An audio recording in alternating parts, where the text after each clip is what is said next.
'Cause when I look at you, look at you, when I look at you, look at you. 'Cause when I look at you, look at you. 'Cause when I look at you, I feel something tell me. 'Cause when I look at you, look at you. 'Cause when I look at you, I feel something tell me. 'Cause when I look at you, look at you. 'Cause when I look at you, I feel something, feel something, feel. I feel something, feel something, feel. I feel something tell me. I feel something, feel something when I look at you. I feel something, feel something, feel. I feel something, feel something, feel. I feel something tell me. I feel something, feel something when I look at you.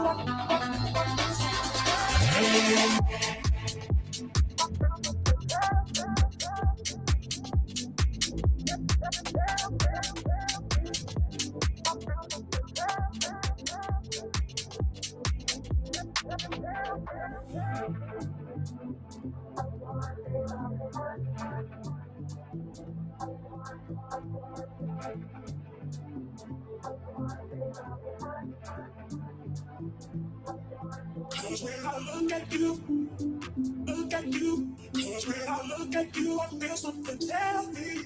Cause when I look at you, look at you. Cause when I look at you, I feel something, feel something, feel. I feel something, feel something, feel. I feel something tell me. I feel something, feel something when I look at you. I feel something, feel something, feel. I feel something, feel something, feel. I feel something tell me. I feel something, feel something when I look at you. I feel something tell me.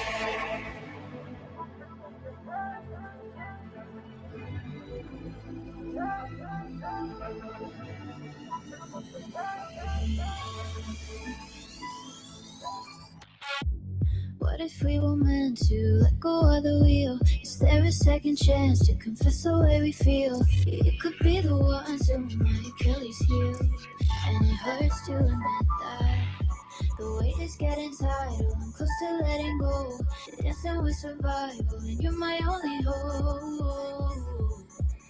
And I need you to know it haunts me, your body. Your mind's like an ocean tsunami. I try to stay afloat. I'm tangled in your rope.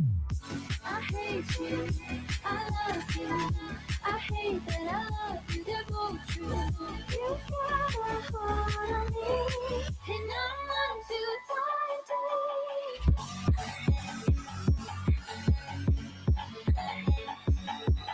Listen to her. You got a heart on me, and I'm on too tight.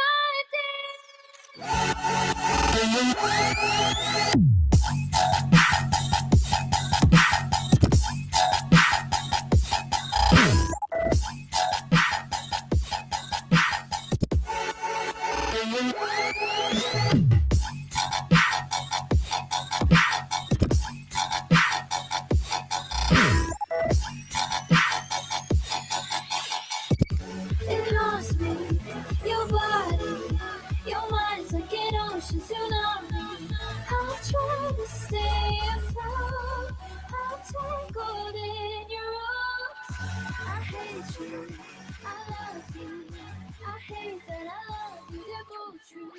You got a heart on me, and I'm on too tight deep.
Do you want to race? Honey in my face. Get your little taste. Hell, her heart. Do you?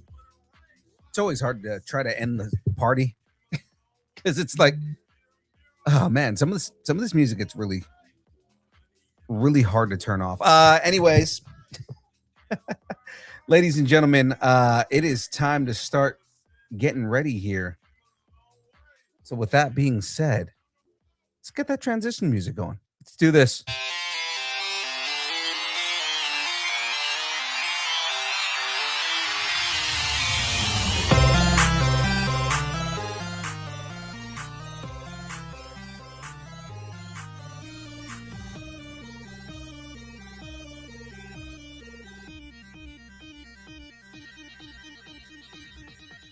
Distance nerding. Hey, what's up, everybody? And here we are again, another wonderful, wonderful Thursday. It is time for another edition of Distance Nerding interviews, as we have rebranded. But still, fun stuff, guys. I'm ready for a good time. I hope you guys are all ready for a good time. But before we get into all of that, of course, we've got to talk all of the lovely, lovely sponsors that we've got going on here. Just because, you know, we got to give shout outs to the people who make us possible, right? Always got to give love to the organizations that allow us to continue doing the things that we're doing. So let's jump right into the top on here. Ladies and gentlemen, this show and everything we do here at Distance Nerding is brought to you by the good folks over at Dubby. That's right, ladies and gentlemen. Dubby is a brand of energy drinks created to help focus, concentration, reaction time with no jitters or crash. Dubby contains no maltodextrin, no sugars, no fillers, no artificial colors or dyes. Find out more about Dubby at www.dubby.gg. Use the code NERDING10. That's right, NERDING10, NERDING10 at checkout and get 10% off your order. Believe it or not, I did that off the top of my head, so I almost forgot my line. It's okay. It's all right. It's not like I'm a professional or anything. Well, ladies and gentlemen, also, and this is what brought our guest tonight and us together, of course, sponsoring the entire show and everything that we do at Distance Nerding. We are brought to you by Colossus Girl Entertainment. That's right, a fan-focused Comic-Con across the West Coast, including Beaver State, Meadowlark, Anna Medford, Tri-Cities Powerhouse, Silver Age, and Gem State Comic-Con. From comics to cosplay to celebrity guests and artists, they bring the fandom together. Ladies and gentlemen, visit colossusgirlent.com and plan your next Comic-Con today. Well, with that being said, just got to address the chat real quick. Yes, Sandra, I am solo today. And what's up, Tater? I see you there, man. We were mentioning that we didn't give you a proper birthday shout out, Tater, on Tuesday. So happy birthday, dude. And I know, Sandra, your birthday's in 2 days. So happy birthday to you too. We're just going to omit me because I'm hosting the show. Anyways, ladies and gentlemen, let's do this. So our guest tonight, again, at this point, fun person we've already talked to at a con, but we're bringing her on the show for all the other people that come and watch the show and hang out with us here. She's a voice actress known for her iconic roles in Full Metal Alchemist, Bubblegum Crisis, Tokyo 2040, and so much more. There's so much, and she's a massive nerd like we are. We're going to dive into her voice acting career along with roles in ADR direction and ADR script writing. Ladies and gentlemen, please welcome to Distance Nerding, it's Christine Auten.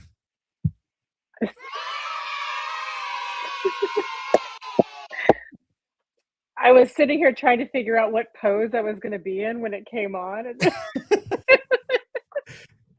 then what's and then nothing happened. I didn't do anything. But then, like, the unexpected thing is like the kids. Like, what is that? It's like, where are the children coming from? Why are they here? Why are they here? And then these random dudes just start.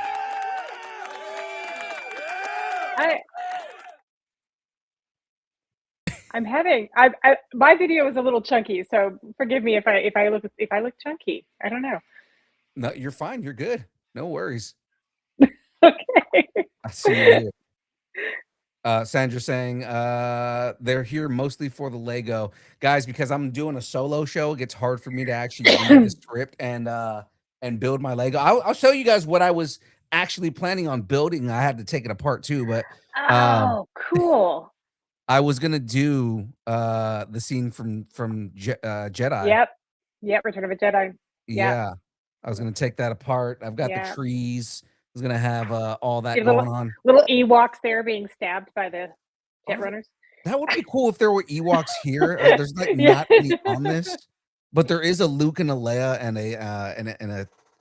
Right. a speeder trooper. Man, I wanted one of those so bad. The Not the speeder? Lego set, the actual speeder. We all wanted that speeder. I really wanted a speeder so bad. I don't think anybody did not want that speeder. Like, it's I you know, it's awesome. that and Luke's speeder Mhm. I know the one you're in talking about. yeah, in New Hope. Like, Yeah. it's like it looks like a hot rod, It looks but like a hot but rod. it floats. I'm old enough to where New Hope is like, you know, is canon for me, you know? Okay. I actually saw New Hope in the theater. Well, nice. Fun fact, right? Fun fact. The speeder in A New Hope actually is a descendant of the cars from American Graffiti. So there we go. That makes sense. That Yeah. absolutely makes sense. Yeah. No, I absolutely Mark Hamill writing. Yeah. right. Yeah. No, I absolutely made that up right now. So I mean, like, Oh, did you? yeah. Oh my god, I would have totally believed you too. I was just like, I'm just gonna make a quick off the top Lucas joke right now. So Sure, sure. That makes total sense. That makes total sense. Yeah, I get it. I would have bought it. exactly right, and it's the delivery that stops everybody. Yeah, yeah. Of Uh, course, right now I'm looking up the speeder, so I know what it looks like now, so I can refresh my memory. But yes, Luke's speeder was actually really yeah, cool. it was. Yeah, And then again, the speeder bikes were the coolest thing, and especially like the sound effects for them. That was just yeah. so Okay, badass. yeah. See, now I wish I could share my screen with you because I'm looking at all the speeders, all the different speeders. Yes, and I did have a Millennium Falcon model that I built and so yeah, I'm totally nerd. Yeah. Actually, fun fact: the first build that I ever did on this show was the Falcon. Ah, yeah. Yeah. Do they have Lego kits for the Falcon now? Oh, there's 3 of them. There's Oh, 4 of them okay. now. Yeah, Yeah. there's all different ones. So they've got a UCS kit, which is like some crazy 5,000 piece kit that is a generation gap. So it's got the entire cast from the original series and the new cast because Oh, they wow. released that when the new movies came out. The one that I have is it's like a 1,500 piece set. Oh, wow. They have a mini, Falcon now, so it's like a little, like, one that you can make in 5 minutes that's like a little, like, Like a little micro snap machine together racer. thing. Yeah, yeah, Yeah, little micro yeah. machines kinda thing. I have a T-shirt. I wish I had it with me. That has the full schematics of the Falcon on the Oh, T-shirt yes, in that's so layers. cool. Yeah, That's really cool, and yeah, this is something, for anybody who's watching or who's watching this later that, if you didn't get to see the interview that we did at Powerhouse, we didn't get too much into Star Wars, and I really wanted to get into no, Star Wars with you. no, no. I also have somewhere in an attic, and I can't find them, but if I could, I would be so rich.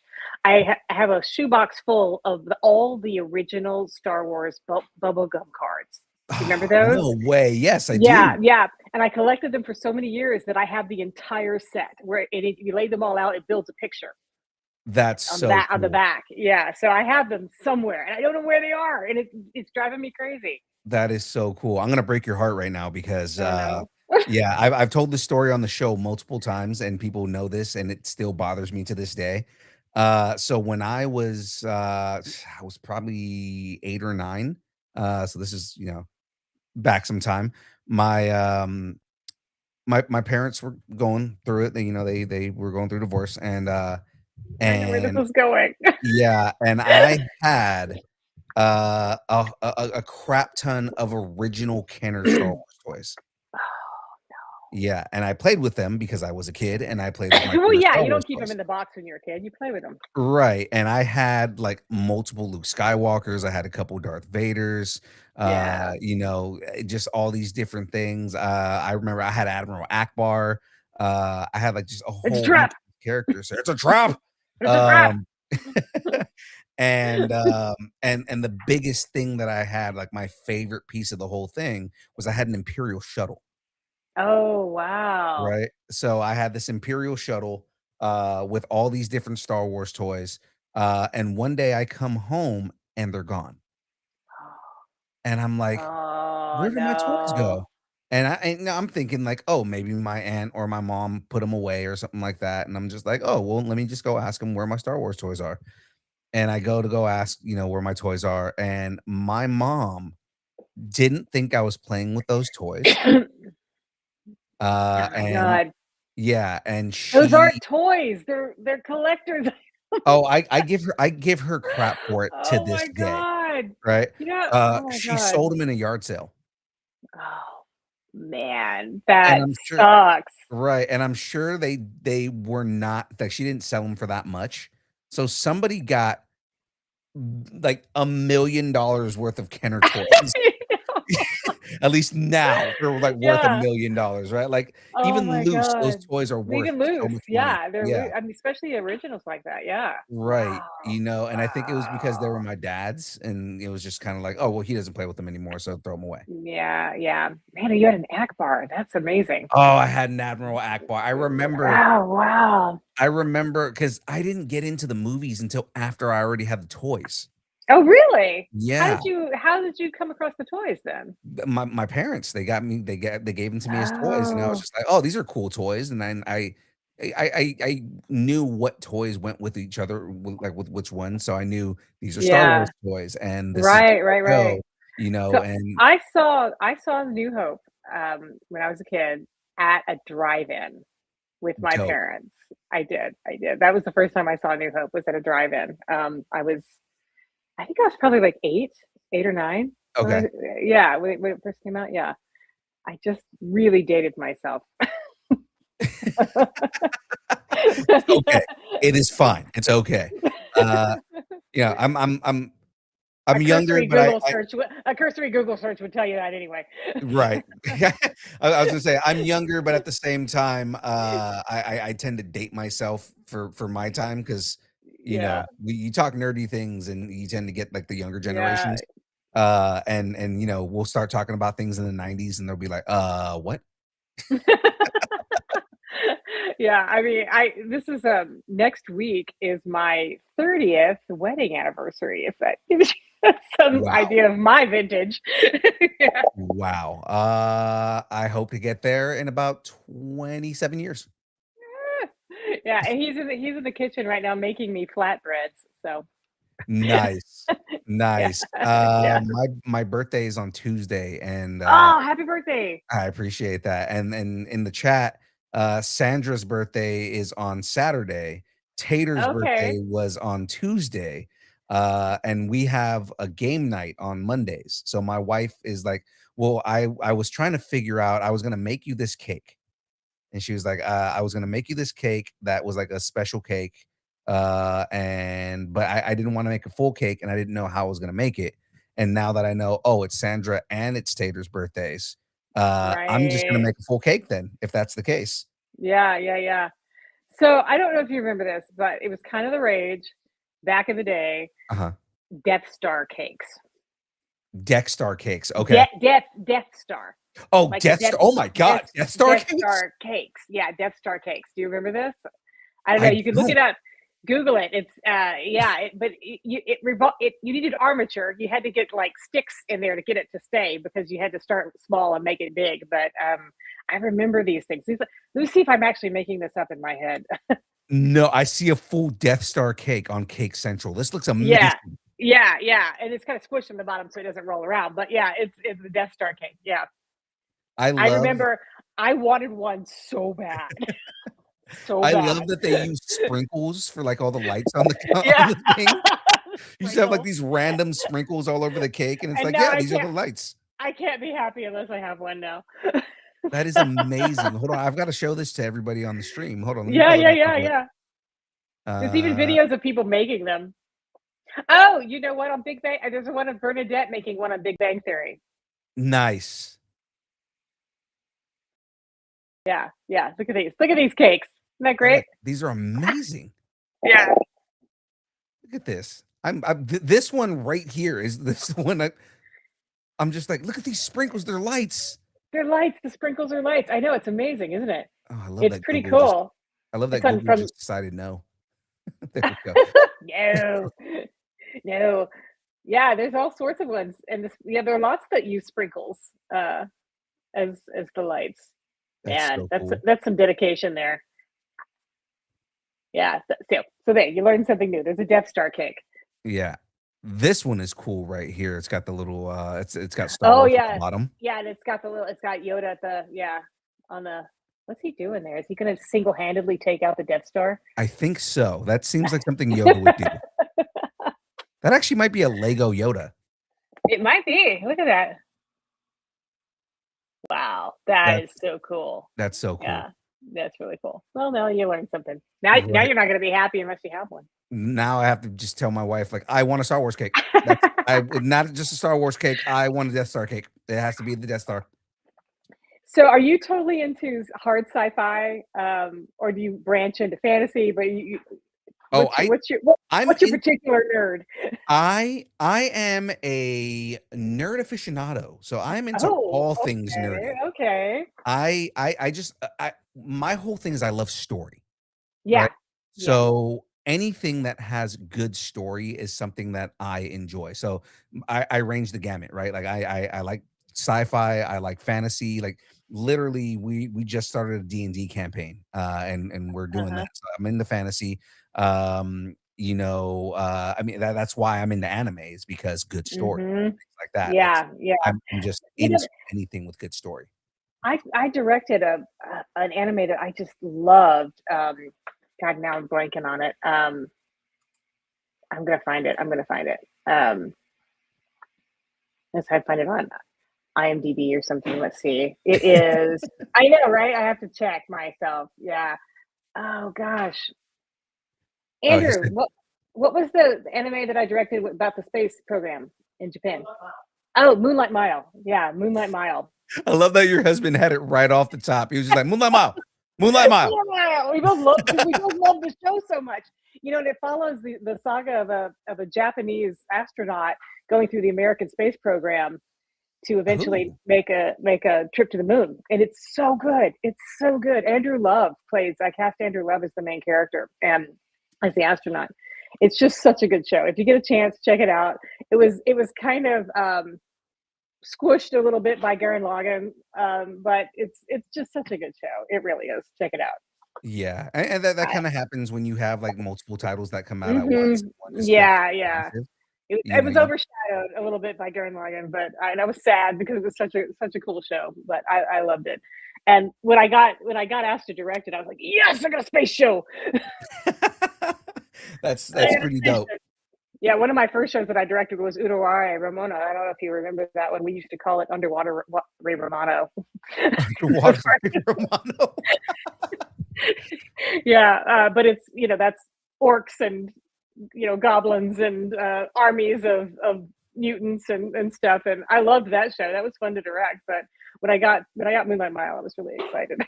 Yeah, you just put a sound in my head that I have to find a way to recreate. Okay, what is that? Underwater Ray Romano. Underwater Ray Romano. I know. Because you already have Ray Romano going, hey, how's everybody going? Like that whole thing. Yeah. Like, Does it sound like whale song? It sound like whale song at that point. But yeah, there were so many episodes of it, and it had so many characters, and so that we all just universally at ADV Studios where we worked at the time, we just all started calling it Underwater Ray Romano because it was just easier. That's great, and that's John Grimion played the lead character in that. Nice. He's awesome as usual. Yeah. It's so good. Oh man. Oh, I had something in my head and now it's gone. ADHD, you win again. Oh, I Uh know. I was like, "Where's my pen? I need to start writing things down so that I remember when it comes to my head." It's terrible. It's this device right here. This is what's stealing our attention. Right, right. I oh my know. god, my phone holster is the best, Oh my gosh! right? Look at He's that. literally just Yeah, holding my phone. little Deadpool action there. Yeah. Yeah, so like he just holds my phone like that. Okay, hardcore sci-fi. What's your favorite movie of all time? Hardcore sci-fi, not fantasy. Hardcore sci-fi. Oh god. Okay, so now even this starts to diverge a little bit because then you've got like space opera Right. versus like time warp, time travel, like Looper or something hardcore like Primer or Right. And that's where it gets difficult because it's kind of like, okay, well, Star Wars is right. But it's sci-fi fantasy. it's kind of sci-fi fantasy. Yeah, there's spaceships, Yeah, because that but there's also like there's magic, magic. and stuff Yeah, like that. And yeah. it's like for sci-fi, like if I'm gonna go hardcore sci-fi, I want to go stick in sci-fi Uh huh. and almost like immediately to my head, what gravitates to me, like it's just like what movie popped in my head first when it's like, what's your favorite movie? And Hmm. I don't even know if it's my favorite movie, but it's the first one that popped in my head, Interstellar. Yeah, yeah. Interstellar's great. And I think it's mainly because the It kind of amount combines both. right, well, like the amount of real science that went Yeah, into it and the yeah, amount of like actual research that went yeah. into all the different And things in there. in the building of the black hole and the event horizon, and it's so close to accurate that it took so much processing power to even render that. It's Right, amazing. Yeah. right, What yeah. pops into my mind for similar reasons, it's not trippy. It's more straight storytelling, but it's The Martian. The Martian is so good. Yeah, The Martian. Oh, Yeah. potatoes all the way. I love it. Yeah. Yeah, I'm a huge Andy Weir fan, so I just finished Project Hail Mary because I wanted to read it before the movie came out. Before the movie Uh, comes out, yeah. yeah, We yeah, we I were wanted to just read it talking before. about, like, how good Project Hail Mary is gonna be when that movie Ah, comes it's out. so good. I know. The book is amazing. Have you read it? I have not. Oh, you need to. I've I don't. read the cliff notes, but I haven't read the book. So I'm one of those people that I don't mind knowing a story before I watch. Yeah, I don't care about You know, spoilers. I'm I don't care about spoilers at all. In fact, it makes yeah. me I enjoy it a lot more, in fact, Thank you. if I already know. Yes, exactly. I I don't know why, but I just do. I just enjoy it way more if I have some inside information, beforehand. So Right. my hu I'm my go ahead. husband's the opposite. He doesn't wanna know anything, and so we have this conflicting thing. So and we're both really excited about this movie, but I've read the book, and now he won't let me talk about That's how I am. Me and James are like that. So James, the other co-host on this it. show, that's Mhm. normally on this show, James is very much I don't want to know spoilers. Don't spoil things. Just I don't Yeah, want to no, no, know. Right. Me, I'm like, give me all the spoilers because that just makes me everything. I wanna anticipate know it more. everything. Yeah, Yeah. I wanna know Because now I'm everything. like, I think just because the way I love storytelling, it's like, okay, I have a spoiler.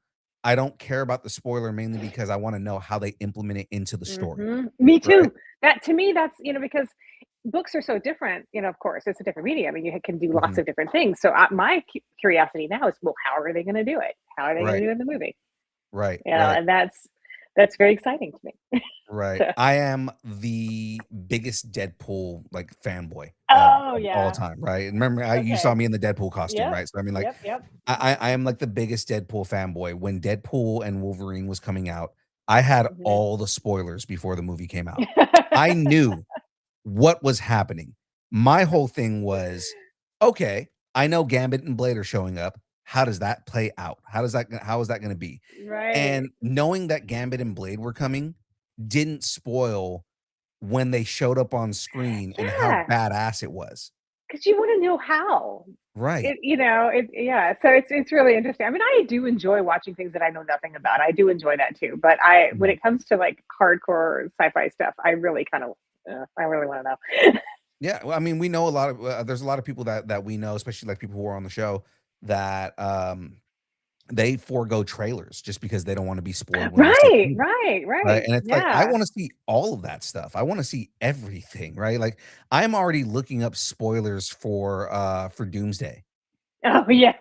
and a lot of that is also because I know the comics, and I'm that kind of, like, spoiler Right, guy right, too, where this is what I wanna see because this is what I know from the comics, right? And right, I've right, been right. saying on the show for a while, with everybody complaining about Robert Downey Jr., playing Victor Von Doom, and it's like, well, it's Ultimate Iron Man. This is Yeah, yeah. yeah, this is, So, are you a purist in that if it doesn't match the comics, you're upset, or do you give artistic leeway for a different medium? I feel like as long as it's in spirit of the source material, I'm okay. Right, right, right. Yes, Um, because when you're like, I was just, for example, the book I was just reading. I know that there's some things that are not going to translate to a movie, and right, I'm okay with that. They're going to have to shorten things. They're going to have to combine characters. They're going to have to do that just to put this behemoth into, on the screen. They just have to, and so, but I'm okay with that because it's a different right. medium and it's a different interpretation. And I guess maybe I feel that way too because what I do is an interpretive art, and so I Mhm. I kind of feel that I enjoy someone's interpretation of this. Right. No, and I agree with that. I Yeah. 100% agree with that. Like, again, my whole thing is I want it to be in spirit of the character. I want the Mhm. character to, act in a way that that character would in the comics or Yeah. would anywhere else. Yeah. Like, all the changes to Tony Stark, I felt were perfect because Right. you can't really do a modern Tony Stark in Vietnam. Yeah. Right? Yeah, you can't. And like that means you have to change the Mandarin, you have to change Mhm. the 10 rings, you have to change a lot of things in Yeah. order to update that. And the way they updated it, they put him in Afghanistan. They changed the 10 rings to being an international terrorist organization, which is what the 10 rings would be. Yeah. My Yeah. only issue with what they did with all that, and I'm kind of coming back around to Trevor Slattery because they've done so well with that character. But the way they initially introduced Trevor Slattery and being somebody who was making fun of the Mandarin and somebody who looked like the version of the Mandarin he was, if they would have followed through with that, he was terrifying. Mm. He Yeah. was Yeah. everything in the Mandarin that I would have been afraid of. And Oh, then they made yeah. him a joke. They made a joke out of him, and it was like, Mm. "Oh, come on, Yeah. man. Yeah, Like, why that's would tough. yeah, like, why would you do that?" Yeah. That's what upset me about that was that you did Right, right, that, right. it was like I wasn't upset that you changed the Mandarin, I was upset that Yeah. you made him a joke. Yeah. Yeah. I get that. I get that. To keeping the character integrity is important. Yeah, and then, Yeah. again, I like that at least in Shang-Chi, they, made a point of, post that they did the one shot where the Mandarin comes out and says that he is upset with Trevor Slattery for making fun of him and taking his name, and it's like, "Cool, we're Yeah. gonna get a real Mandarin eventually." And then we get the Mandarin in Shang-Chi, and I was happy with that because, they found a way to make him Chinese, they found a way to make him a threat, and I love the way they updated the rings. Instead of having 10 rings, he had, the monk, Yeah. armband rings, and he could control them, and it's just like, "Oh my god, that's so cool." Yeah. Yeah. See, I love to see things like that when things are translated differently for a different kind of medium. It's just really great. I like that a lot. Right, I like that a lot. right. Should we talk about anime? We probably should. We Also, probably but should. there is a transitional though because I did do a comic book character in a movie, Lady Death. That's right, that's Yeah, right. yeah. So we can kind of transition into that a little bit if you want, Y but No, no, that's that's an old movie. that's fine. I wanna say we brought that up when we did the I original, think interview. so. So I I think remember so. talking about that, and I remember getting excited, and then I Yeah, remember where I really remembered it, earlier before we got into everything I was talking about, I was looking for pictures, yes. and at first, I thought about just, like, grabbing your characters and having one picture of you, so it's like, "Here's you, Mhm. here's a couple characters you played," and Lady Death was one of Mhm. the first ones I pulled up. I Yeah, was like, yeah. "Ooh, let me put her on here." Yeah, we did, and what's cool about that experience, and I think we talked about this before, was that we ADV produced it from scratch. So Right. we had, started with the scratch track and the animatics, and then went through the animation, and then dubbed over that, and so it was a full process for that. Right. And Brian Polito was involved, and it was actually pretty cool. No, Okay. again, it's a combination of because we talked about this in the original interview, and I've got to get that online. But like the I fell behind a while back on getting these Oh, interviews. it's okay. It's because the video editing and the audio and everything. But Yeah, um it's a tough thing. Yeah. yeah, and I'm one guy doing it. So but I mean, like when we talked about like a lot of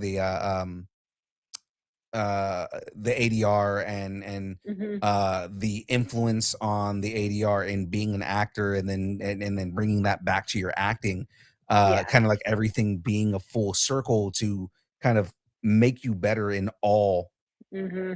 fields. Yeah. Um, Yeah. it was great kind of hearing the full circle story Yeah. on kind of like, okay, yeah, I go into acting and I start directing, and then I go back to acting, and it Yeah. informs my acting, and it's like it makes me Hmm. admire you more as an artist. Oh, that's so nice. I can tie this back a little bit to what we were talking about earlier, in that what made me decide to want to be an actor was Star Wars. Mhm. I wanted to be Han Solo. I just did. I just Yes. wanted to be Han Solo. And in my little, 8-year-old brain, I'm like, well, how can I do that? I'm not smart enough to be an astronaut. That's not going to happen. Um, You just gotta be and punk rock, you're fine. my dad trained astronauts, and so I had some experience there. I knew that wasn't going to happen. And so I was like, well, I guess I could be an actor and just play Han Solo. And then one of my first anime characters was Pris in Bubble and Crisis Tokyo Bubblegum Crisis 2040, and Tokyo. Mhm. she's the closest thing to Han Solo that I could get to. Not in space, but she's a cool customer. She's like totally Han Solo, Right, it's Han Solo, but she sings. but she sings, yeah, and rides a motorcycle. Rides a motorcycle, and yeah, and Right. and beats up robots. Right, right, right. I mean, again, all you have to do is just be punk rock. You're fine, Yeah, I just went correct. Yeah, right? it works. As long as It you're works. punk rock, you're good. You can be Han Solo. Han Solo was a rebel without a cause. Yeah, And yeah. then he found a cause and became even more of a rebel. Luckily, when I was a kid, we could play Star Wars, and I could be Han Solo because there weren't very many boys on the street that I lived on. So, Nice. so we had one kid who was Luke, and then a girl who was Leia, and then I was Han Solo. So I got to play Han Solo. So as a kid, so that was fun. That was before Empire Yes, and before Empire. Yeah, and Leia and Han decided to have a relationship. yeah, that was before all that stuff. Right. I It was love you. before all I that. know. I know. That was That's actually our funny. wedding topper. Our wedding topper was Oh, me how and my wife, great! and said, "I love you and I know." Oh, that's fantastic. I love Yeah. that. I love that. Yeah, that's so Uh, great. yeah. I have a feeling that every time that we change subjects, we're gonna find a way to tie it all Well, back to Star Wars. because now that just made me think of when we were talking about sci-fi, and that my husband and I just watched Cowboys and Aliens again, and that's Harrison Ford. God, that movie Have you was seen that? so out of the w just Uh huh. it was I really so liked it. out of left field. Yeah, yeah. I remember the first time I watched it, I was kind of indifferent to it, but the second time I watched it, it's like, why was I indifferent? This is awesome. Right. I mean, there's a couple of movies that I'm like that are like that, and it's like Yeah. everybody hated Wild Wild West. Uh As a huh. kid, I really liked it, and it's kind of like I went back and watched it recently, and it's like there's not. I mean, it's not terrible. There are things that are Yeah. decent in this. Like Yeah. some Yeah. people were upset with like some of the lines in it, but it's like, yeah, but he's a Confederate, so he's supposed to be a dickhead. Yeah. Yeah. Yeah. Yeah. Yeah. I'm not going to share your enthusiasm on Wild Wild West. I'm one of the people that's like, I don't think so. I think it's part of it is what attracted me to it was like the steampunkness of it. Yeah, yeah, yeah. Well, You that is, know, yeah. But I'm not a yeah. huge Will Smith fan, so maybe that had something to do with it. Okay. Yeah, I yeah, mean, like there were like cool kind of like adventure-y things that they did in that, like yeah, him yeah. sneaking into the party and the whole thing with the giant spider and all that, and people hated that, but it's like, yeah, but it's total steampunk though. It's total steampunk, yeah. Yeah. Okay, so is this maybe before your time, the Back to the Future Oh, absolutely not. trilogy? Okay, Absolutely okay, not. If Graveyard was here right now, Graveyard's my co-host on this show. yeah. If Graveyard was here right now, he would have immediately given you a groan because he hates Back to the Future. I can't say I was like a huge Back to the Future fan, but I did appreciate, early time travel stuff, just Oh yeah. making it, yeah, and really just sort of really laying hard on the grandfather paradox, and Yeah. I really liked it, Yeah. that part of it. Yeah. I love that, like, now in, like, current sci-fi, a lot of times they'll make references to Back to the Future and talk about, Mhm. like, how, well, yeah, it could be like the Back to the Future theory, or it could be this theory, or it could be, the time traveler Yeah. theory and everything like that. Yeah. So where do you fall in Star Trek? I'm a Trek fan too. Yeah, okay. Okay, do you have a favorite franchise? Oh, Next Generation, 100%. Yeah, me too. Me Yeah, too. yeah. Absolutely. Because Funny I was enough, because I was gonna reference Data's head. that nice. Funny enough, when I was a kid, Worf was like my go-to. I was Oh, big Worf fan. wow. Yeah. Okay. I Okay. really got into the Klingons, and it's just kinda like when I found out Klingons were bad guys, it was like it destroyed my whole view, right? Well, Because I not was just like, Worf, he's half right. and half. But I mean, like, like when, I started watching the show as a kid, but it was one of those things where, like, I watched sporadic episodes, and it wouldn't be Mhm. like them fighting the Klingon Empire. It would be, Yeah. Worf, and he's like this kind of like stoic, kinda like, Yeah. badass first officer dude. And then when I found out that, the Klingons are actually the bad guys, buddy, Mhm. they're I loved how they sort of incorporated the Klingon mythos, though, into Next Generation in that yeah, he was raised by Russians. yeah, And that completely makes sense. He's right, got an Earth-based culture, but it's Russian and right, very, very, very reminiscent, especially in the language of Klingon. So, right. yeah, I thought that was cool. Yeah, no, I actually love that. Did and again, this episode, I think it's just gonna be us nerding out more than anything, which is fine. That's okay, We can right? talk about anime for a little bit. We can talk No, no, about and anime. we're We definitely gonna go into anime for sure. and It's we just can like, we can open it up to the chat too if anybody has any questions about specific anime. Here to help us. or just anything in general, guys. If you have questions just to ask Christine, please. Whether it Yeah. has to do with voice acting or directing or an anime in particular, or you want to ask her about something nerdy because apparently she's a massive nerd like the rest of us. Uh, that throw questions in the chat. We 100% want to do that. No, I Yeah, was gonna absolutely. say I don't know if you read the bridge comic No, between the original Star Trek universe and the Kelvin timeline. no, I haven't. So there's a comic book that they put out as a prequel to J.J. Abrams' movie Yeah, okay. that was supposed to bridge the original Star Trek timeline to the Kelvin timeline, which is, when Yes, they yes, rechanged the timeline with Nero.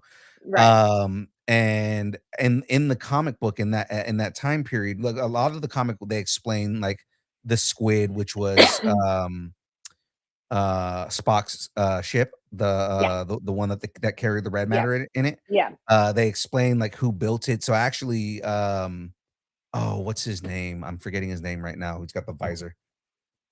Jordy. Jordy LaForge. LaForge built that ship. Yeah. Oh, Yeah, wow, really? yeah. So Oh, I LaForge is love the that. Yeah, LaForge is the one that built that ship, specifically Right. for Spock, and of course, Spock's a little older at that point. But try and guess who the captain of the Enterprise was at that point. If it's that timeline, it would probably be oh god, I don't know. I was gonna say Troy because she did go through officer training. She did go through bridge training. You're not gonna guess it. I'm not. It was Data. Oh, well, that makes sense. Yeah, Data was the That captain makes of the sense. Enterprise at that point in In time the when Kelvin timeline? no, this is in the mainstream timeline. Because he became a professor Right. after okay, wow, okay.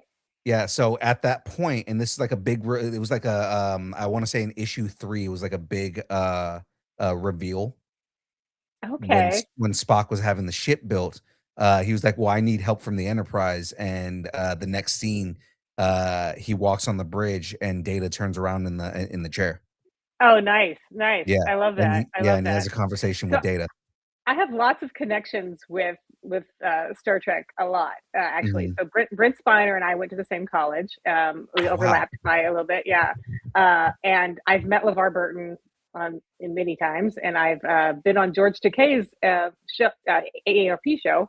So he's interviewed me as a guest on his AARP show, and that was fun. Nice. So yeah, so I've met three of the members Yeah. of that universe. George seems like the coolest dude. He really is. He really is. And Brad was with him. Brad pretty Mhm. much, you know, is constantly with him. Yeah, they were I great. would They were great. expect that. I Yeah, yeah. hear so many good things about about both of them Oh and how yeah, they're great. they They're are. great. Yeah, Yeah, I you I know. worked as a producer at South by Southwest in Austin, Texas, Oh, nice. and George was a speaker there. And during that whole time he was there, he was also shooting his AARP show, and so I was his guide through the whole experience. And so we have an episode together from that. That that's So, pretty cool, actually. um, That's it's I've just also I've also met JJ Abrams. I introduced him on stage for his talk. nice. Yeah. Yeah, So I love, and again, this is I kinda mentioned this earlier, right? Like, we're gonna always find a way to circle back around to Star circle back Wars. around. Right? But, JJ Abrams, I always found it funny that, he went and did 2 Trek movies, and then he finally gets Star Wars, and he's like, "I'm gonna admit to everybody here, the Trek movies I did were what I would have done had I had Star Wars." And Oh that's why yeah. everybody's so pissed off about it, is because they were like, "Yeah, but Star Wars and Trek are completely different. Star Wars is adventure, Hmm. Trek is more analytical, and it's more this, and then you try to make it an adventure movie, and that's why everybody hates all the action." I'm like, "I don't have a problem with it. I'm fine with it." I don't mind it. If they hate the action in Star Trek in the Yeah, movies, yeah, because people, there are a lot of, like, Trek why? purists. That's the thing, like, there's a lot of Trek Yeah. purists who are like, "I would prefer something that is more science-based, something that Right, is, right. I get it. basically, I want, boring, snuffy, The only problem I have with J.J. Abrams' first movie was the whole bridge of the whole monologue of Spot going, in time, and he does this whole monologue that sort of brings the two halves of the movie together. yeah, That is a little clunky. That's a it little kinda clunky. was. It Yeah. kinda was, and again, like I said, in the comic, they do kind of go in and explain a lot of the things Right. that he's talking about and how a lot of that Yeah. stuff is possible. It feels like Uh, they just hit fast forward for a few minutes and then and then yeah. okay, now we can start again. Also, so Nero's ship, right? Yeah. The Narada. I don't know if you know this, but you know why the Narada looked the way it did? No, I don't. It had Borg enhancements. Oh, that makes a lot of sense. Yeah, so, like, there was a That lot makes a of lot of people. Yeah, there was a lot of people who, again, they were upset with the way the Narada looked because they were just like, "Well, they're not Romulan. That's not a Romulan ship." Like, everybody keeps saying it's a Romulan ship, but it doesn't look like a it Romulan doesn't look ship. like Romulan ship. No, it doesn't. Yeah, like, it Just doesn't look like a Borg Romulan. enhancements. It has Borg enhancements. That's the reason that it looks the way it does, is it's a Romulan mining vessel with Borg enhancements on it. Why would they do that? Why would the Uh, Borg there do there that? there was a whole thing about, so the where he explains why Nero's pissed off at him, at Spock. Yeah, yeah. So Spock genuinely was trying to save Romulus. Yeah, yeah, And Nero was off planet when the supernova killed Romulus, yeah. and all he knew was that the Romulan, government had commissioned Spock to save the planet, and he didn't. Right. And the whole thing was he blamed Spock for killing his entire family and killing his entire civilization. And he approached the Borg and basically said, "I wanna kill not only Spock, but all of the Vulcans." And, the Borg were like, "We're on board for that. Let's go." Wow. Because Yeah, that the seems so Borgs. anti-Borg, though, because they don't really care about ego or retribution or anything. It's all just assimilation. that like the whole thing was like, we will give you everything you want if you give us this enhancement. Wow. Wow. Okay. Yeah. Yeah, So that seems like seems a bit of a stretch, but I get yeah, it. yeah. So I mean, like again, there's a lot of that. We do Yeah. have a question in the chat here. Oh, we They're at do. Oh my goodness. Yeah. So Sandra Betty's asking, do you cosplay at all?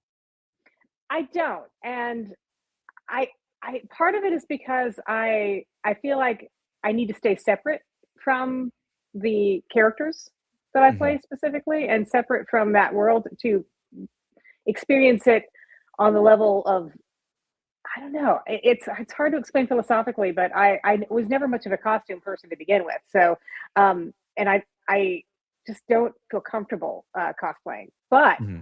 that said, I absolutely adore watching cosplay. I just think it's amazing. I used to be a costumer, and I like to Nice. make costumes, and I worked in wardrobe for film for a while. And so I'm always fascinated by what cosplayers can do with either a huge budget or no budget at all. I just think it's really Right. amazing what they do. So I love to watch it. I love to have my picture taken with people in cosplay, but I don't do it myself. I don't know if you saw this just recently because we're talking Trek right now. Somebody just did a cosplay recently, and it's probably one of the coolest ones I've ever seen. So he's cosplaying as a red shirt, right? Hmm. And he basically he put a blaster mark on his shirt, so it's Uh-huh. like a burn mark right here, and Okay. Yeah. he Yeah. has a button that he presses, and it lights up like it looks like embers Like and he just got smokes. shot by a blaster. Like he Yeah. just got like he just got shot, right? And it's Yeah. like, "Oh, yeah, dead red shirt. Okay, got it." Yeah. I see people cosplaying as red shirts all the time, and I ask them, "Are why are you still here? You're not going to last a day." Well, I love the idea of somebody cosplaying as a freshly killed red shirt. Yeah, I love that. That's awesome. I've That's never pretty seen that. That's it's pretty amazing. good. Yeah, I thought that was funny because I was just like, I wasn't expecting that at all. Yeah. Yeah, that's great.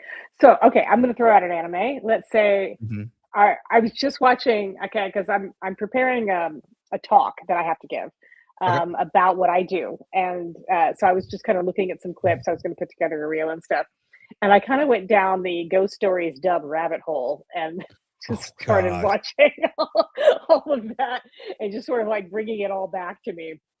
Um, but yes, so I was what was doing right before that we signed on was I was watching Ghost Stories clips. Ghost Stories is so unhinged. It's It is. it is It it is. is crazy.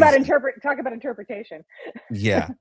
Yeah. The ultimate And interpretation. I don't remember, was that with you or was it with somebody else where they told the story about like how they did all that? It's probably Yeah. me because I've been writing wrong ideas about ghost stories for years. Yeah, and it was like the whole thing about like, yeah, no, most of that was improv, and we don't do improv and stuff a lot of times, but you Yeah, know, but it's not really improv. You can't really improv the lip flaps. So right, right. Well, I mean, like, yeah, just yeah, like the way the lines were delivered and everything. It was yeah, like, yeah, yeah, oh my yeah. god, It was mostly written by a really, really funny dude. And the guy who directed it, tracks. Stephen Foster. So Yep. yeah, but we got to play and we got to like throw out things. But you're dealing with pre-made animation, and you have to Right. match the lip flaps. And so there's some things that we can do. He cast people who were all very, very good at improv and very veterans at dubbing. So a Right. lot of us could, on first pass, pretty much catch the flaps. And so you had some pretty quick minds working on that show. So yeah, we were able to craft it a lot, but a lot of it has to go to the credit of the director. He just was really brilliant, and yeah, it was a lot of fun. But what I'm remembering when I was watching the supercut of Ketchero crying, is babbling all the time because that's all I remember actually of it. And Yeah. I was I was watching some of it, was like, wow, he actually talks. He talks some. Yeah, I kind of remember that. But the babbling was one of those things. It was just like you just watch the flaps and babble as you go, and see what happens. But yeah, it was interesting. I'm not entirely sure I can include much of that in my talk because the audience might not appreciate some of the more colorful aspects of ghost stories. But Again, I might try to find some less offensive ones and see if Yeah, we can and it's like there's include it. always gonna be 1 or 2 in the audience that are gonna be like, "Oh, I love Ghost Uh, Stories." It is yeah, unhinged, so it is unhinged. Yeah, it is yeah, unhinged. And you have to go back. It was a different time. it definitely was. It was a different time. Yeah, yeah. Yeah, yeah. But I mean, So, again, it's there's a level of entertainment in that that yeah, you yeah, you don't get in other things because there yeah, was so yeah. much experimentation that was happening with that, Mhm. and it's like, "Oh my I god, had it's so lunch with good." Monica Rial not too long ago, a few weeks ago. It was about a month ago now, and we were talking about how just crazy it is that it's become so popular over and over again. Like every few years, it comes back around and it's Yeah. rediscovered again and again and again and again, and how old it is. But that kinda But happens with, like, good yeah, shows. That's the thing is, like, if there's a hmm really good show, it will come back into the popular yeah, media. yeah. When I'm doing appearances, I'm always shocked when somebody brings me something to sign that's like an ancient show that I thought nobody had ever heard of or even watched, and it's Yeah. just really incredible to see that. I started dubbing in 1996, 97, Mhm. around in there, and so somebody brings me something back from those days. Like, wow, how did you find this? And why Right. is it not a VHS? Because that's what we had back then. Um, and yeah, so it's pretty crazy. I like that. And I do see some things come around on YouTube that are old and recycle back around. And it's pretty fun. Yeah, I gotta ask that, in your time at, like, Comic Cons and going to shows and everything like that, Hmm. what's the craziest thing that somebody has brought you to sign? Somebody came up with a full, he was a grown dude, like probably in his late 30s, wearing a full cow pajama onesie. Nice. Wanted me to sign cow pajama onesie. So Cow pajama with onesie. him in it. So, and that is from Ghost Stories. That's Yeah, and from he was probably like, "I'm never taking this off again." it's from Ghost Stories. I've had to sign outside of that, body parts are always weird to sign.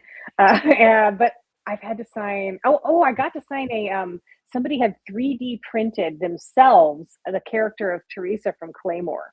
Nice. Yeah, yeah, and That's so I pretty got to cool. sign that, and my first thought was, "Can I keep it? Or can you make one of me? Can we make one for me so I can take it home because I really want this?" Yeah. Yeah, and yeah, that's about the weirdest things. Have Otherwise, it's pretty tame. But those are the cow pajamas really take a thing.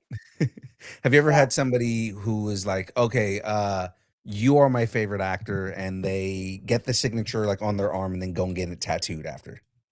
I've never had that. I've never had, but Yeah. I was once set up next to a tattoo artist that had a huge body pillow of Esdeath from Akame ga Kill, That's so and cool people were buying them and bringing them over to me to to have sign him sign. these That body. But he was also doing tattoos of Esdeath while we were while we were doing. I was right next door, so it seemed like a good tie-in. and Esdeath, and the kind of I was talking about stoic characters before, right? Oh yeah. Like Esdeath and the way that she carries herself, like Oh yeah, yeah, yeah. Murderous sociopath and all that she is. fucking crazy character, Yeah, yeah, yeah. She's crazy. She's nuts. but just Uh, so much fun though. yeah, I do a lot of appearances with Christina Kelly and Molly Searcy. So we like go rehash a little bit of a comic got Kelly here and there. Yeah. Nice. That's so cool.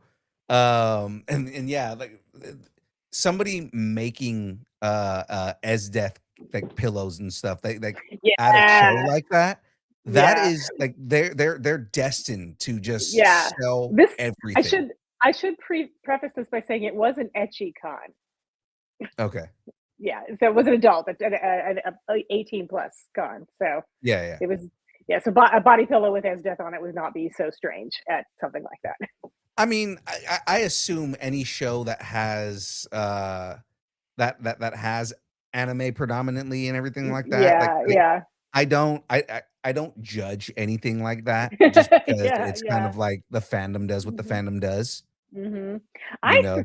I personally enjoy Comic Cons more than I enjoy anime cons, just because I'm such a nerd for sci-fi and that kind of thing. So I get to have a little bit for me in that too. I mean, I love anime as well, but you know, I'm a hardcore sci-fi. So if I get to walk around with a functioning R2D2, I'm pretty excited about that. That's pretty Which cool. happened at Albuquerque Comic Con last year. I got to hang out with a real live moving around R2D2. It was pretty awesome. That's dope. Okay, so now I gotta ask you this, right? And this Mhm. is like again, just this is connecting you as a nerd Mhm. with you working in the industry and doing cons. What actor, celebrity, or anything at a con that you went to did you nerd out on? Mm, Like, have you been to a show where there was another guest at that it's show hard and for you're me like, to holy shit? no, it hasn't really happened for me because in my other capacities, I mean, I've hung out with Lady Gaga. I mean, I'm kind of desensitized a little bit, Yeah. So I've my other job at South by Southwest, I was a liaison to a lot of very prominent celebrities, and so Yeah. I highly desensitized to it. So it doesn't really at a con. Now, if I were to come across like Jonathan Frakes or Patrick Stewart, I'd probably have a little bit of trouble composing myself. But that's not Admirals. that hasn't happened. But I have, I surprised myself, when I met LeVar Burton or George Takei, I kind of surprised myself at being so cool, Yeah. like, LeVar hey, Burton LeVar Burton in general is just a cool guy. he really is. Yeah, And that he's guy. so sweet and so nice Yeah. and just amazingly accommodating and, just a really lovely person. But a huge fan. And so I bet I composed myself. I was good. I didn't freak out or anything. Yeah. I I mean, was I was I was essentially his security, so I couldn't like I we couldn't we really. do we do LA Comic Con every year, and that's usually where we get like a lot of our big guests and everything like that. So like I think the closest I've ever come to like nerding out Mhm. was when Rob Paulson said, "Hey, I'm not doing anything on my lunch break tomorrow. You want to do an interview?" Oh, nice, And I was nice. like, of all people, Paulson, just like Yes, yes, and please. and yeah, and I told him, if you go back and listen to that interview, I told him I was like, I've got 3 bucket list interviews, right? My number 1 is Mark Hamill because not only is Yeah, he Luke yeah. Skywalker, yeah, like not only is he Luke Skywalker, but he's also my favorite version of the Joker. So it's just, Mhm. and now he's Skeletor, so it's like, all that stuff, it's just Yeah, he's yeah, he's yeah. amazing. And he's My doing a number lot more on camera work now, so that's yeah, he's doing pretty on awesome. camera work again. Yeah. Yeah, a lot more, Um, yeah. my number 2 is Kevin Smith because the dude is the king of the nerds and I love him. Right, All right. right. Who I've now met and is like the Oh, nicest that's guy in nice. existence, and I made him cry, Oh. not like in a bad way, but because one, it's not hard to get Kevin Smith to cry. If you ever listen to any of his podcasts, he talks about how much of a baby he is. Um, but I when I met him, I just told him how much he influenced me and how much, how just how amazing I thought he was, and he started crying. Oh, that's amazing. Yeah, and he was like, "Dude, And no, it 3? means a lot." Number And 3? then my 3rd was Rob Paulson. Oh, okay. I could have guessed that Rob one. I should have yeah, guessed Rob Paulson it. is partially the reason I wanted to get into podcasting, partially the reason that I was so interested in voice acting and why I mean, I don't push for it as much anymore, but why I pursued voice acting for a while was Mhm. because of listening to his podcast and reading his book and all Right. that, and it was just like, man, like, he makes it seem like just I think it was not so much well, I mean, the acting because I love, just kind of trying to come up with characters and how does that character live on screen and how they do all this. Like Mhm. I love. I think it really comes down to I love acting in general because Yeah, yeah. it's fun to be able to pretend and become someone Did you else. get to And do any in school? I did not act in school at all. Oh, okay. But I have been in 3 films now, so that's fun. Oh, Yeah. wonderful. But like, and then voice acting was just because it's like I felt like it opens the door for so much more creativity, and that's why. It can, yeah, it can. Yeah. I did on camera work for my when I first started out as an actor. I have a theater degree, and I did it in high school as well. Um, but I didn't. I found that I was less inhibited when I was behind a microphone when I wasn't on camera, and Right. so I just preferred to. I'm kind of shy, so I didn't want to be on camera. And it turned out I really thrived in that environment. And I really just liked it quite a bit. And I also, my first year in college, I was a music major, I did sound engineering. So it kind of put together a little bit. Yeah. That's what my degree is in recording engineering. I have an associate in audio engineering. And then I went to theater school after that. I have a bachelor's in theater. So Yeah, I worked in the music industry for a lot of my young life, and my whole reason in getting recording engineering degree was because I was a producer and I wanted to talk to engineers better, oh yeah, yeah, right? it So makes sense. I figured, It, okay, well, it certainly helped my transition into directing because yeah, I was familiar with the equipment and the process. right. It wasn't completely foreign to me, even though my degree was in 1987, 1988. So um, a lot's changed since then, let's just say. So, Yeah, I got my degree about 20 years later. yeah, so it's a different landscape, you know. So, Yeah, yeah, yeah, yeah. we didn't have non-linear editing. It was mostly like clip and tape. And you know, it's funny. The school that I went to, I learned how to do reel to reel editing. Hmm. When I first And started voiceover, it was reel to reel. yeah, they Yeah. taught us how to actually do real editing because the instructors there were like, it's just a good skill to have, It and is. It is. yeah, Yeah, and I was just when like, I "Oh." first started dubbing, there was you had to actually dub to the flaps. Mhm, You there was no missing, no messing with the waveform, no switching and moving around and everything. yeah, You had to learn how to match the flaps, and so those of us who came up in that era were super fast. Yeah, super fast. I was like, yeah, I got it. yeah, So because you had to learn it, because by the time you're doing like the 20,000th take of a two word line, you're about to throttle somebody at that yeah, point. And so you are conditioned to want to learn how to do it very well so that you don't have to do it so much. right, right. And Yeah. what's funny is because of now, not not now that we've gone on to like the journalist side, and Yes. we interview people who are acting in anime, and people who direct anime, and write ADR like yourself.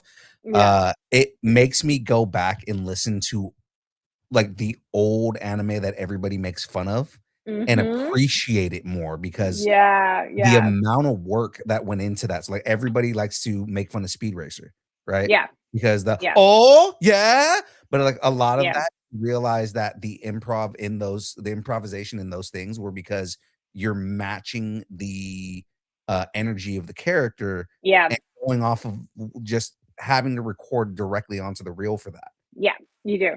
And when I first started, that's how we recorded. And so, there's two methods of recording ADR. There's the beep method, beep, beep, beep, come in, Mhm. which times up exactly to the open flap on the time code.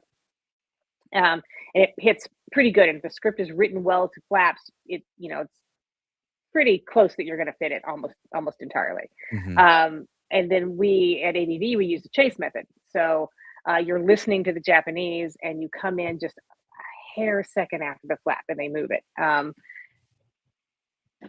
When I first started, you couldn't do that. You had to come in, but still use chase. So we got really good at it. I mean, really, really, really good at anticipating that start. Right. And it was tough because you have to do a line like 20 times, and we could only do maybe 15 cues in an hour, and now we do as much as 80 Right. cues in an hour because of nonlinear editing. It doesn't matter, they can just switch it anywhere they want, move it in. Yeah. Right, right, right, right. And I think when we were talking about this, about like how the future, if they can figure out, and oh my god, the way AI is working right now, but and it scares Don't me. get I me mean, started on AI. yeah, and that's why I'm saying it scares me. Like, there are ways to use it for good, but I mean, Yeah. like, we were talking about, because I remember having this, because I always want to talk to directors about this, but how the future is what Team Four Star was doing. And I understand it's a parody, and the Right, industry is not right. super happy about that, but what they were doing in terms of recording the lines and then matching the lip flaps to what they were saying, rather Right, than right, right, right. rather than matching than doing the lip Well, I flaps they were mean, doing. that's traditional animation. I mean, Mhm. the scratch track is recorded first, and then the animation is made to the scratch track, and then you go in and re-put in better quality audio that matches that. I mean, Right. that's But I basically mean, like, how. as an engineer, like, the amount of work that goes into what they were doing was, like, matching the lip flaps back to what they were saying off of something that was already recorded and had its own lip flaps. So it's kind of like, Oh, I see. you know what I mean? Like, they were re-editing the way that they were talking in the Yeah, cartoon to match what they were saying, and yeah. it's like, I that's don't a like lot of work. that. Yeah. Yeah, And it's like that, because as an anime fan, right, where it's kind of like, okay, I can see where things on there's always the argument of dub versus sub, right? right, You right. always have everybody who complains about dub versus sub, and what it comes Mhm, down to is, with dubbing, you have to rewrite it to match the lip flaps. So mhm. usually it carries what the conversation was happening, but is not word for word exactly what it was. But also, you can't translate Japanese word for word Right. and have it. You just can't. It won't be anyway. So there's no Right. such thing. You Right, know? and that's also something that I've, like, my fight back on a lot of those things too, is Yeah. that, I mean, it's not And gonna also, translate exactly right. there was a time period where we did try to westernize scripts, Mhm. as much as we could. I'll take, for example, a show like Pawnee Pony Dash. I don't know if you're familiar with that, but it's relies very, very heavily on Japanese culture. And it Right, was a bear to try to get things that were puns in Japanese to be even remotely funny in English. right, It's just a real challenge. Now they don't do that anymore. They go straight with the Japanese culture. They don't try right, to westernize it, and so the dubs are really, really accurate. and If I've you noticed that. and if you put, they're really, really accurate to the Japanese. And when I'm recording, I hear the Japanese. I can Mhm, base my performance on the Japanese, and mhm, so I think that there's a lot of effort now to keep that integrity solid. And it also happens in that we do a lot of simuldubs, to where we're actually dubbing in the same time period as the Japanese are recording. right, So, it's like happening at the same right, time, with feedback from the Japanese creators while we're doing it. yeah, And so it's, there's really not a whole lot of argument now to, unless you just like watching subtitles and, you know, right. some 'Cause, people do. one of the ones that people are, like, falling head over heels for is Demon Slayer, because it is Yeah. damn near the Yeah. same. It's, like, Yeah. really, really well done Yeah, in that and there are certain aspect of things. the Yeah, translation. there are certain things that if you do look at the actual direct translation, there Mhm. are some things that just would be really annoying to the Western ear. That just Oh, yeah. and it would lose the spirit of what the Japanese were trying to do. So Right, I mean, now we have very, very accurate translations that almost don't need to be written for Western arts. The translation is that good, in that they try to capture the nuance and the meaning and the purpose behind the original script right, as much as possible as you right. can. So, the arguments to me are less now. Back when dubbing was kind of hard and we did try to westernize things, I get the argument. I really do. Yeah, But now there's no excuse. right, right, right, and I mean, again, like, it's there's also a lot of the fan base, Hmm. is going out of their way to understand Japanese culture in a way where, Right. Right. now like, that fan base is not, it's that joke's not gonna go over their head anymore, Right. because they Exactly. understand the culture Exactly. enough to where, like, oh, they'll understand that joke, or if they But then you don't, then have they'll go and find a way to do it. But then you have titles that are really geared toward a Western audience that, start out to be geared toward a Western audience. I would I Mhm. would equate that to, the American blockbuster, that Right. it's not meant for nuance. It's not, you know, it is meant to Right. appeal to a wider audience, and they are trying to get a wider Western audience. And so um, it is already, you know, baked in to be a little bit more Western happy. Right. Right. Right. Yeah. Right. I mean, because like I've gone into these stints, and I know again, Graveyard not on the show right now, but he just finished on his regular podcast. He does horror, so Oh yeah, that's fun. yeah, so he went into like they went into like an entire month of Japanese horror movies, and Mm-hmm. like they the premise of their show is they watch bad movies so you don't have to. That's a very MST3K thing. Yeah, and they review that's basically what they do is they Yeah. review, like, bad B horror movies. Right. But So you don't have to watch them. Yeah. right, but what they did is because his co-host is like, "You make me watch crappy movies so often." He goes, we're gonna go 2 months of watching movies that I pick." Right? So Yeah. Salem went 1 month, one the I think the whole month of November, um New French Extremity. Oh, I haven't seen that. Well, New French Extremity is a genre of, Oh, okay. I yeah, don't know of that. I'm not huge into horror, so you might have to educate me a little bit. yeah, it's basically there was a period, where after, like, all the kind of, like, mid-2000s, like, kiddie horror that was coming out, Yeah, yeah, yeah. they went into, like, really, really, really extreme stuff like Hostel and, Oh, yeah, yeah. like, all And those movies. the Yeah. audition. Yeah, like, all these Mhm. movies that were Yeah. just so extreme, right? That was because, the French got, like, really bored with what Americans were doing, and they started Mhm. doing, interpretive extreme horror, and it's called Right. New French Extremity. Okay. Yeah, and it's just, they went and again, it's all, like, super artistic, so they, like, went into, like, a month of that, and then they went into a month of Japanese horror. Okay. And a lot of, their critique was a lot of most of the stuff is not meant for us because it's shit that we do not understand culturally, Right, right, right. you It's know? based on legends and yeah. Right, he was talking about, like, they talk about, like, the way that the Japanese look at supernatural things and look the Mhm. way that they look at, like, ghosts and demons and things like Yeah, that. yeah. I This I is had to a explain. this is a Go ahead. sidebar on ghost stories. One of the things that we had to keep, that the only thing they really cared about was that the ghost stories or the legends stayed the same because they were Yeah. based on real Japanese Right, horror legends. Yeah. right, Sorry, go ahead, right. sidebar. No, no, that's perfect on that because again, like, it's there were things where they would explain it and they're just like, I don't get it, Mhm. and it's like, at least they admitted and they were like, but we're not meant to get that. It's not something Yeah. that is meant for our culture to understand. Right, right. It's the same thing where like I had to explain to my mom. I've got a tattoo of an onekage on my chest right here. Uh-huh. And I had to explain to my mom that, like, demons in Western culture are not the same as demons in Japanese culture. Oh, yeah, no. Yeah, No, they're not at all, not at all. yeah. Yeah. So I had to explain, like, onekage and them being protection spirits and Yeah, the yeah. reason that samurai wear them as a mask and everything like that. 'Cause my whole sleeve is all, like, military related, so I was in the army, so, Right. Oh, uh, fantastic. yeah. So, it's all that, but it's like, it's Where'd you train?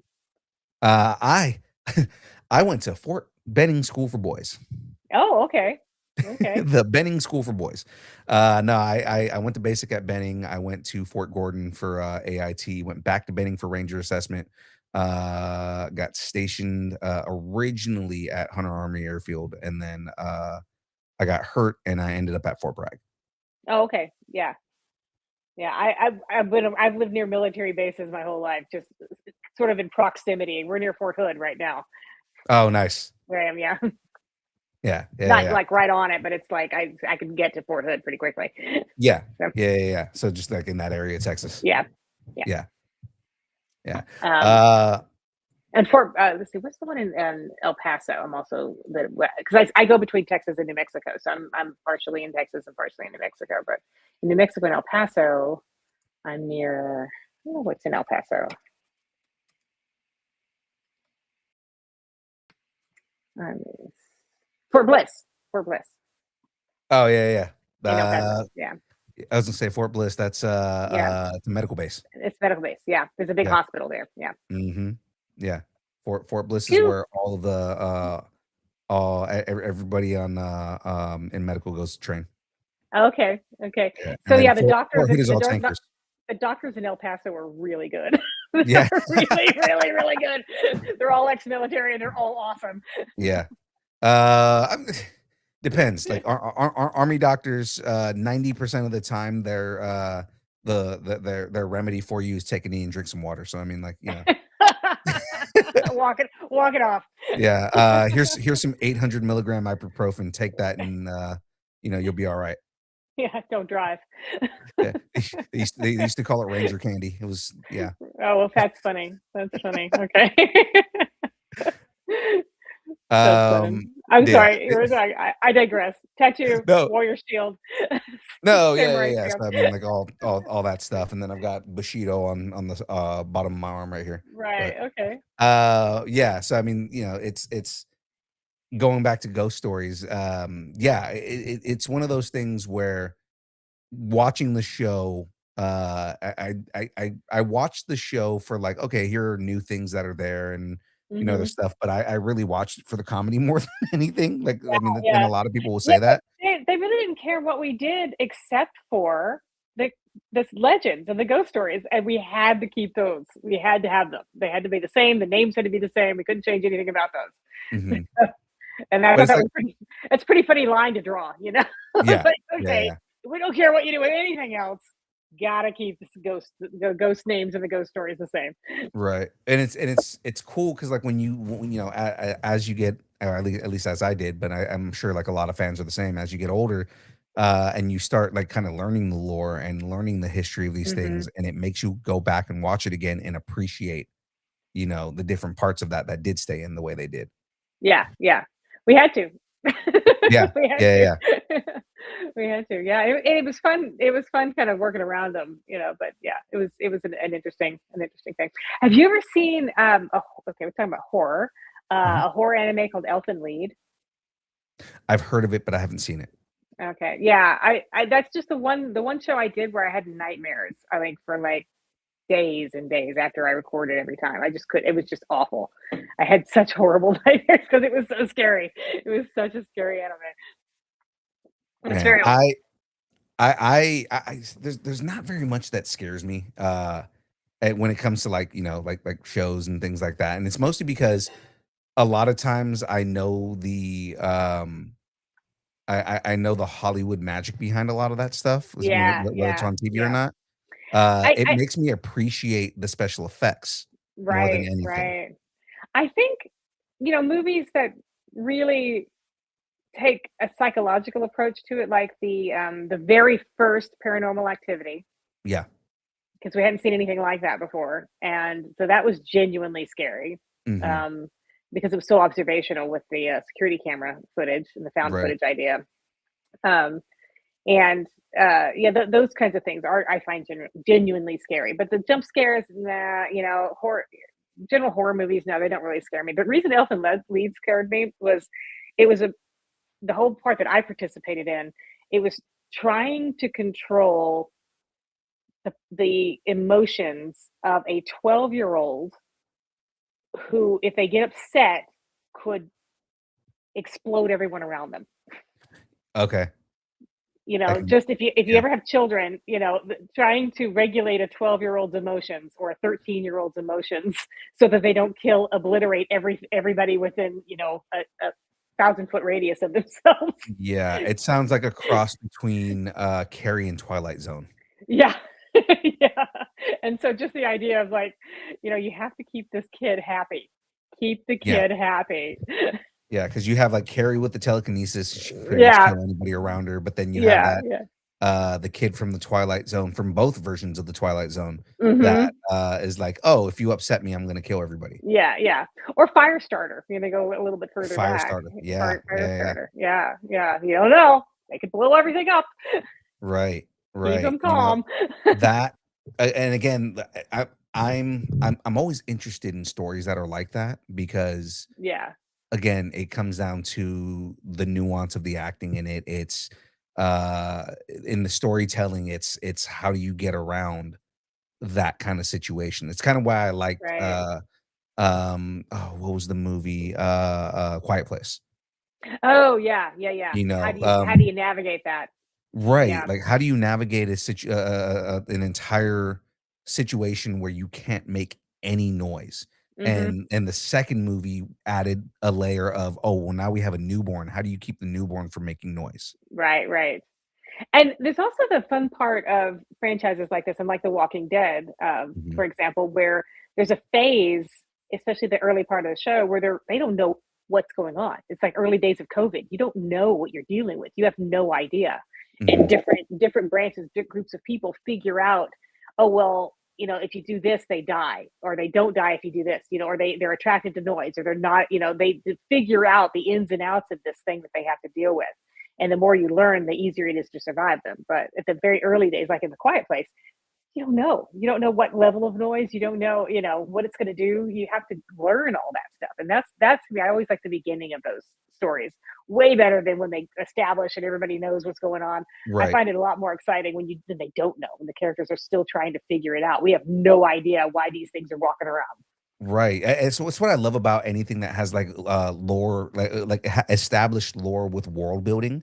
I think Hmm. that's what everybody loves about Star Wars, Yeah, is yeah, yeah. because you get thrust right into a world that Hmm. already exists, and Hmm. you are learning as the character is learning, and I feel like that's always the best type of storytelling Yeah. there are these characters in this world that already exist. Lord of the Rings is another good example of that. Like, Hmm. there's Yeah. established worlds Okay, that this already I'm exist. gonna give you a level of my Lord of the Rings nerddom. I've read Silmarillion. Oh, yeah, no, I reference the Silmarillion all the time. Oh, yeah, so that's where I had one I had one guy come to my table once, and I just had we were just he was totally Lord of the Ringsing, like everything, and I know enough, to keep up, and I for a while there, I was super, super, super into it, but it's been a minute, so I had to, like, go back in my brain and try to remember everything, but I referenced something from Silmarillion, and his eyes lit up, and he was like then he just, like, floods me with all this Silmarillion stuff, like, oh my god, it's like when you sort of can speak a language and you sort of like try to play along and speak a little bit of what you know, they suddenly think, oh, you speak this language. Hey, Right. now I'm not going to speak any English to you. And so I kind of felt like that a little bit. Like, okay, slow down. I don't speak Orc. I just happen to I know a don't little bit. I don't know black speak. Calm it down. Calm it down. Calm it down. Okay, I can't speak High Elvish. Stop. No, no, no.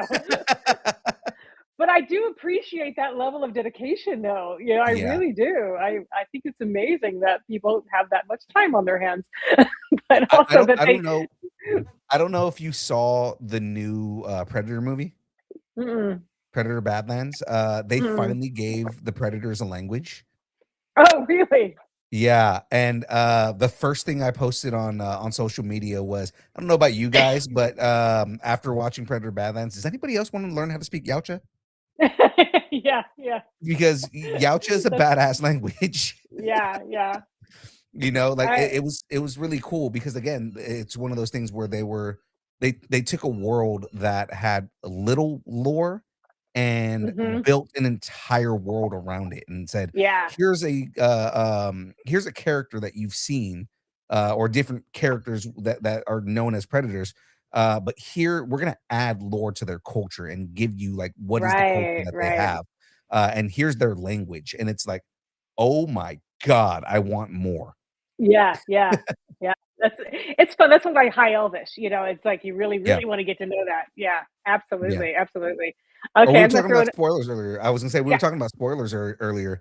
I gave away spoilers for a show that just started, what, last week? Like 2 years ago, Oh, because no! because of the books, and it's funny because I don't know if you've, started watching. I haven't even started watching the show yet, but, Night of the Seven Kingdoms? No, I haven't watched it yet, no. Okay, so, But I don't mind spoilers, so you can say whatever okay. you want. So, for those of you who are watching right now that, don't know anything about Night of the Seven Kingdoms, block yourself right now, or not block, but just like turn the volume La off la for a la la second. la la la la. Right.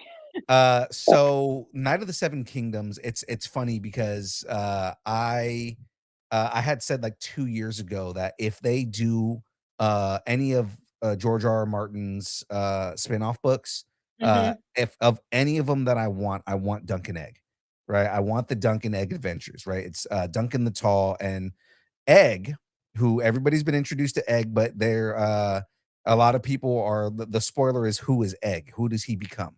Right? Okay. He's Aegon Targaryen. Oh, he's a Targaryen. He's Aegon He's Targaryen. Okay. he's Aegon Targaryen. Okay. And he's Aegon the Great. He's the first he's like the first of Yeah. the great Targaryens, right? But Right. what was funny is when they again when you see him in the trailers, he's bald and he has they're almost doing a Propecia thing with him. So he has Right. no hair whatsoever on his head. And he's like a Right. 10-year-old kid with no hair. And I'm like, oh my God, what a way to show that he's not when you get the reveal that he's a Targaryen, it's gonna hit, Yeah. Yeah. Oh, that's right? awesome. That's Yeah, awesome. Well, so that doesn't, but it doesn't bother me a bit that I haven't seen them yet. yeah. I So know that. again, when you go see it, he's the Aegon Targaryen that everybody's always talking about. Yeah. Yeah. Not the Yeah. Mad King, but like, No. No. the yeah. And that's the other thing is I Aegon the want Great. that story of Robert Baratheon's rebellion You because do. yeah, I like Yeah. again, they've talked about it a little bit in Game of Thrones, but um uh Tywin Lannister Yeah. Tywin Lannister. Yeah. Tywin Lannister's wife, was also his first cousin, Yes. right? Yes. He absolutely loved her with all of his heart. The reason Tywin hates Tyrion, for there's 2 things, right? And the way that they had Tyrion in the show, you would never know this because he is not the way he's described in the books, right? But Okay. the reason Tywin hates Tyrion, not because he's an imp, it's because yes, one, he killed Joanna in his birth because when he was born, she died. But two, and again, this is revealed in the book, and it's something that, on this, and this is a big, big, big, big spoiler. Uh Tyrion is a rape baby. Oh. Uh Wow.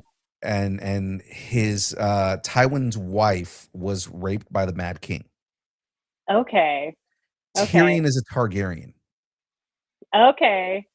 right? That's interesting. Yeah, so Tyrion, described in the book, is an imp with Right. flowing white hair. Yeah, I've seen pictures. I've seen artist renderings of Yes, what so Tyrion is supposed to look like. Yeah. right, he's supposed to Right. have flowing white hair. Yeah. Yeah. He is technically, uh he's not in line for the throne, but he is, he's he's technically, what's her name? Why am I forgetting, I'm forgetting her name. She's one that everybody loves. Cersei? Or they're older. We're a few generations before Cersei. No, no, not Cersei No, Lannister. of the Targaryens or the Lannisters? Targaryens. Okay. I'm forgetting her name right now. I bet Google knows. Google knows everything. That's exactly, Daenerys. Daenerys. Daenerys. Yeah. Daenerys. So he's Yeah. Daenerys. Oh, Daenerys's oh, I didn't know you were talking about her. I didn't know you were talking about the mother of dragons. Okay. the mother of dragons. That's right. Yeah. Daenerys is, he's technically Daenerys's younger brother. Oh, okay. Okay. Wow. That's interesting. Right. But See, I didn't read the Game of Thrones books beforehand. I yeah. should have. Did you read them before you watched? I started reading them after. Okay. Yeah, I Yeah. thought about it and then I just didn't. Yeah. I was reading The Expanse at the time, The Expanse I universe at the still time. haven't watched that show. Everybody keeps telling me how good it is, and I need to Yeah. go and watch it. I mean, it's It sounds so up my alley. It really is. The show is, if you take the show and the books separately Mhm. and see them as separate entities, you can enjoy the show a lot better. Yeah, Um, I hear that they branched off a lot, like, yeah, after because the the books first weren't seasons. finished. I mean, Right. they had to do something. George R. R. Martin was not like producing work, so they had not George R. R. Martin, the other guy, the guy who was Expanse. Who's that? I'm blanking on the article on that guy. Let's see, Expanse author. Ah, here we go. Um, Expanse author. Anyway, yeah, no, they branched off of it. It's a good. Oh, James Corey. Yeah, S.A. Corey. James S.A. Corey, which there's actually two people. They're not. Yeah. It's not one person. It's two people. Yeah, yeah. But yeah, I enjoyed I enjoyed both completely separately as different entities. I enjoyed both.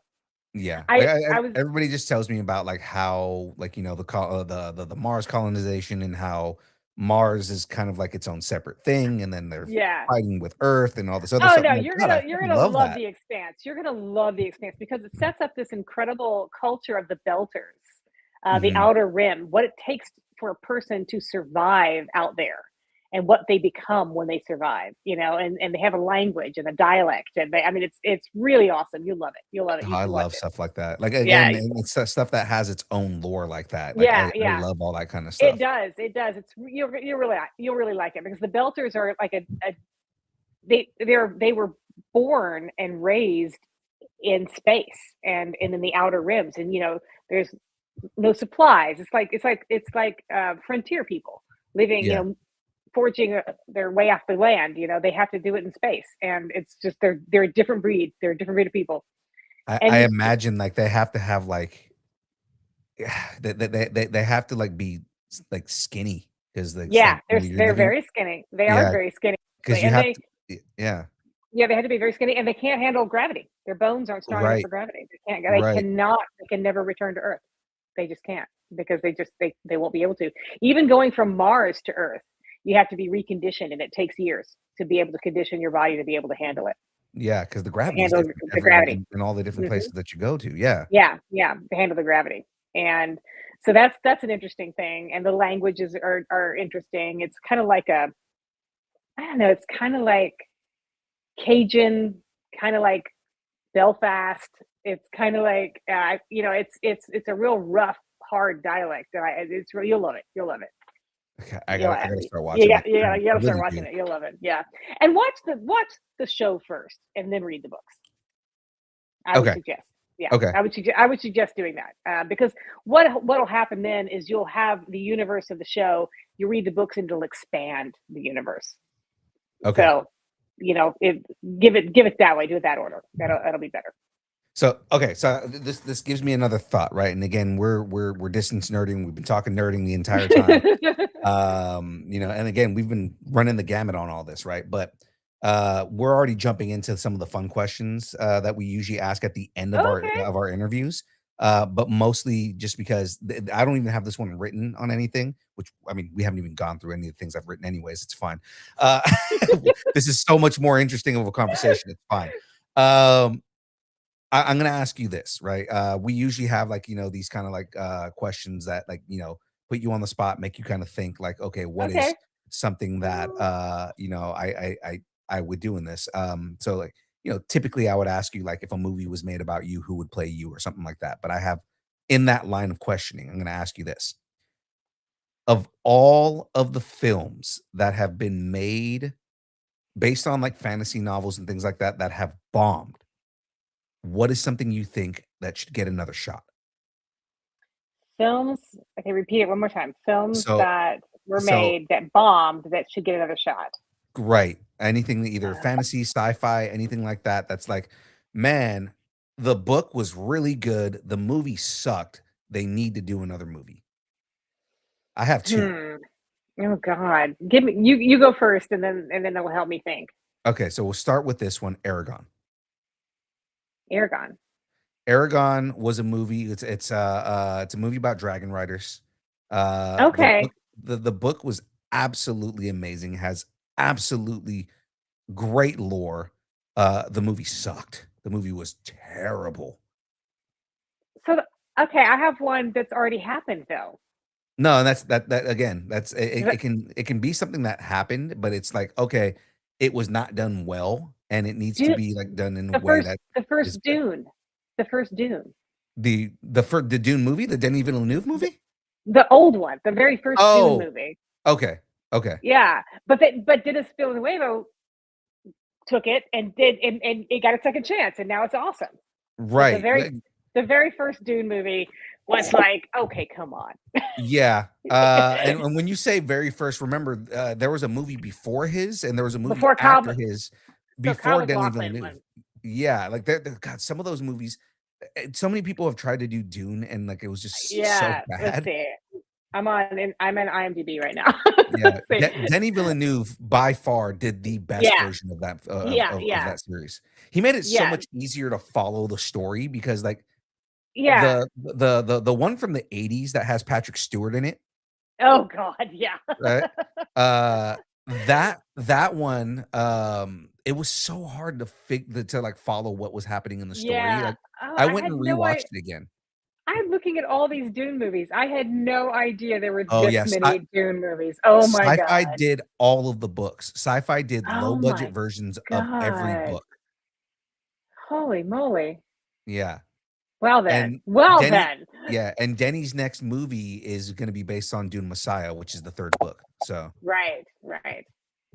Uh, I love the way how confidently he ends the first and the second movies. yeah, Just like not hey, we're definitely gonna have another one. Gotta watch that one when it comes out. It just ends it on a beat. So it's ready to go for the next one. It's set up, it's ready to go for the next one. right. And it's just it's the way he did it. Again, I when it comes to Denny Villeneuve, so I love the way that he did Dune, but I also love the way that he jumped Blade Runner. into Blade Runner, right? It's Yeah. like, "Okay, Okay, so hey, I'm that's gonna another get into." Mhm. I wouldn't have said Blade Runner needed to be remade because I thought the first one was pretty awesome, but the Mhm. second one, it was just beyond. I think it's one of the most perfect movies ever made. I think it's amazing. I've seen it like 10 times. It's It's such a good incredible. update to the series, and it's like Y I love the idea of taking something that was already good and then Mhm. adding to that lore.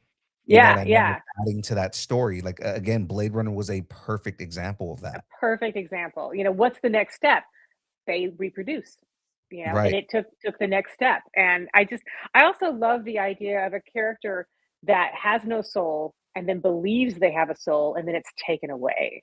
right. And it's just such a great premise. I love it. It's amazing. Yeah, yeah, and it's again, like, the whole cyberpunk genre was based on I mean, there was a couple of different things that it's based Well, on, but yeah, it's yeah, but informed so much by Blade Runner. Blade Runner, you watch the Yeah, original Blade Runner and you're like, wow, I've seen this now reproduced in so many different movies. This has become what, future Earth looks like. right, It was envisioned there and now they've taken it.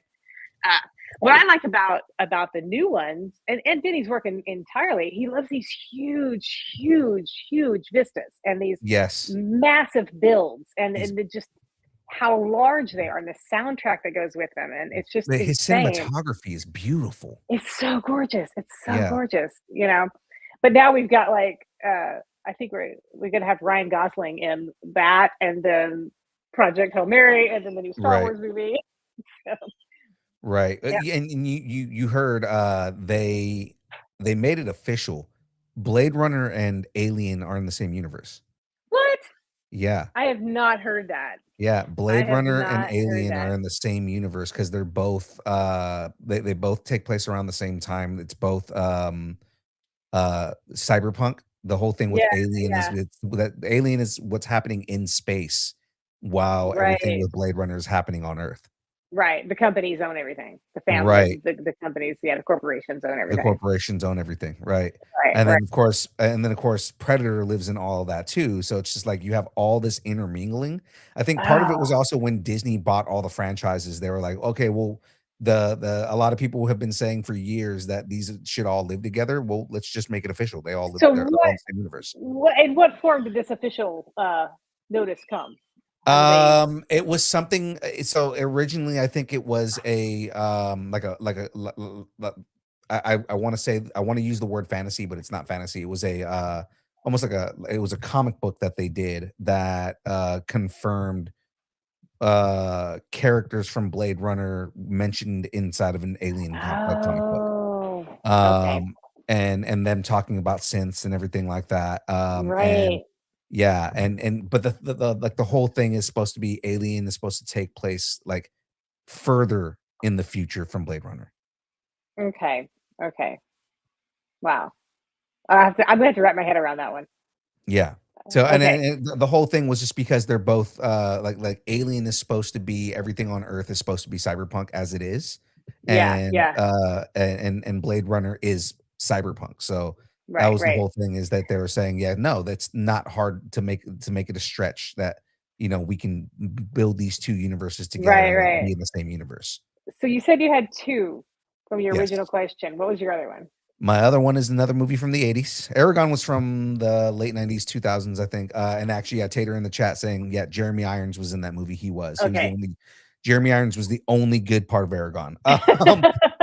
I mean, as he is, it's Jeremy Irons. He's amazing. Yeah. But Yeah. right. The other one is a movie from the 80s that never got picked up. Disney has been talking about doing a live action series for like the last, I don't know, 10 years, and they still haven't done anything with it. Black Cauldron. Oh well. Yeah. Yeah. Yeah. Of course. Black Yeah. Cauldron would be awesome. Yeah. Black Cauldron, if you've read the books, Black Cauldron could be Disney's Game of Thrones. Yeah. No, it It's really could be. It really yeah, could be. because Okay. Okay. I see this. Yeah. the amount of storylines and the amount of plot that they cut out of the original animated film because it was too dark for kids, Yeah. Yeah. and I mean, even then, like the Dark Wizard, he was already horrifying in the way that he was Yeah. portrayed in the Yeah. movie, but it's like they cut out the whole thing with the Black Knight. They cut out everything about Right. Right. they made the pig more, child friendly instead of her being a boar because she was a boar in the in the original book. Right. Which is not cute at Um, all. no, yeah, no, it's not. But I mean, they don't really get into the magic of the pig being that she's a seer. So it's like, Yeah. they Yeah. don't get into that. There's so much, uh there is so much that they cut out of the Black Cauldron, and Right. apparently the original animated film had the Black Knight in it. He was supposed to be the main antagonist, Okay. um, and they felt that it was so violent that they had to cut it out, and they said Wow. that we are just going to keep the Black Wizard, and we're not going to do the Black Knight because it's too violent. Wow. Well, yeah, And that's what I think we need to see this. I think we need to see yeah, a live action version of this. yeah. Like Yeah. if you go back and Let's call rewatch. HBO and tell them to get on this. Well, Disney's already doing stuff like that. So it's like, like Yeah. Disney is already taking properties and making really good TV shows out of them.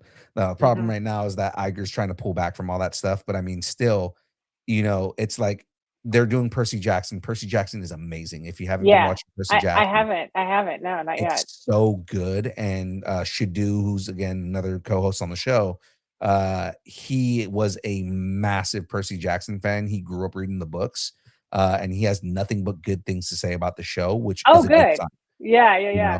yeah. Me, I didn't read the books, but I love the show. I love Greek mythology, and I love the updates Yeah. on the way that they're doing the Greek mythology, so Right, right. it's yeah, it's a really good show. They're doing a really good job with that.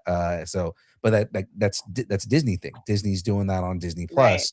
So it's like take Black Cauldron and rather than doing a movie, do a TV show just because you could do so much more with the long form Yeah, yeah. storytelling with that. Yeah, with the long form you can. I think books make better long form shows. Um, Absolutely.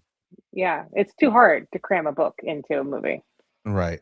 And It's especially too because hard. technically the Black Cauldron is the second book in the series. So it's like, Okay. like you guys Yeah, yeah. you can do this. This would be so much better if you did it as a series.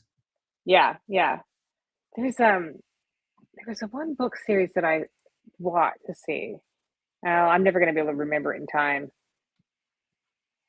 No, I'm not gonna be able to remember it. It's a book series I read a long time ago. I think it was might have been Heinlein, that I thought would make a really great series, but I can't Mhm. remember it now. So never mind. Moving on. Yeah, I What know was we your talked next? about it. we talked about it this week. I think I think it was Apple that just picked up another popular book series that they're going to turn into a TV show. Okay. Do you Um, remember what that was?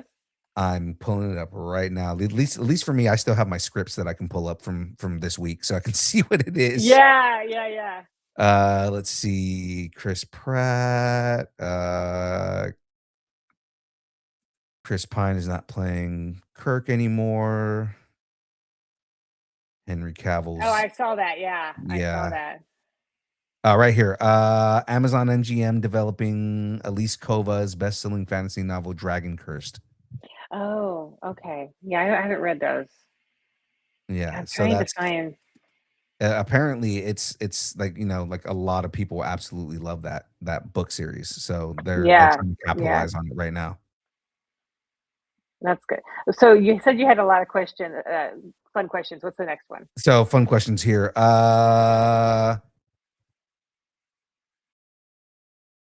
Did I ask you this one? Did I stop me if I asked you this one at the Okay. at when we did the live show? It's the Star Wars question. So who's your favorite Star Wars character and who's your least favorite character and why? Well, my favorite is obviously Han Solo. Already Solo, covered. right? Already covered that. Favorite is Right. Solo, and then no explanation needed for that one. Because it's Han. Come on. Because it's Han. Right? Least favorite. Hmm. God, they're all so good. I mean, I could go the easy one and get Jar Jar, which is a misstep. I was just I about to mean, make a joke and say, eh, just say Jar Jar Binks and call it a day. call it a day. I mean, that's the easy one. It's fine But I, because he's Kelleran Beck now, and Kelleran Beck is a way better character. yeah.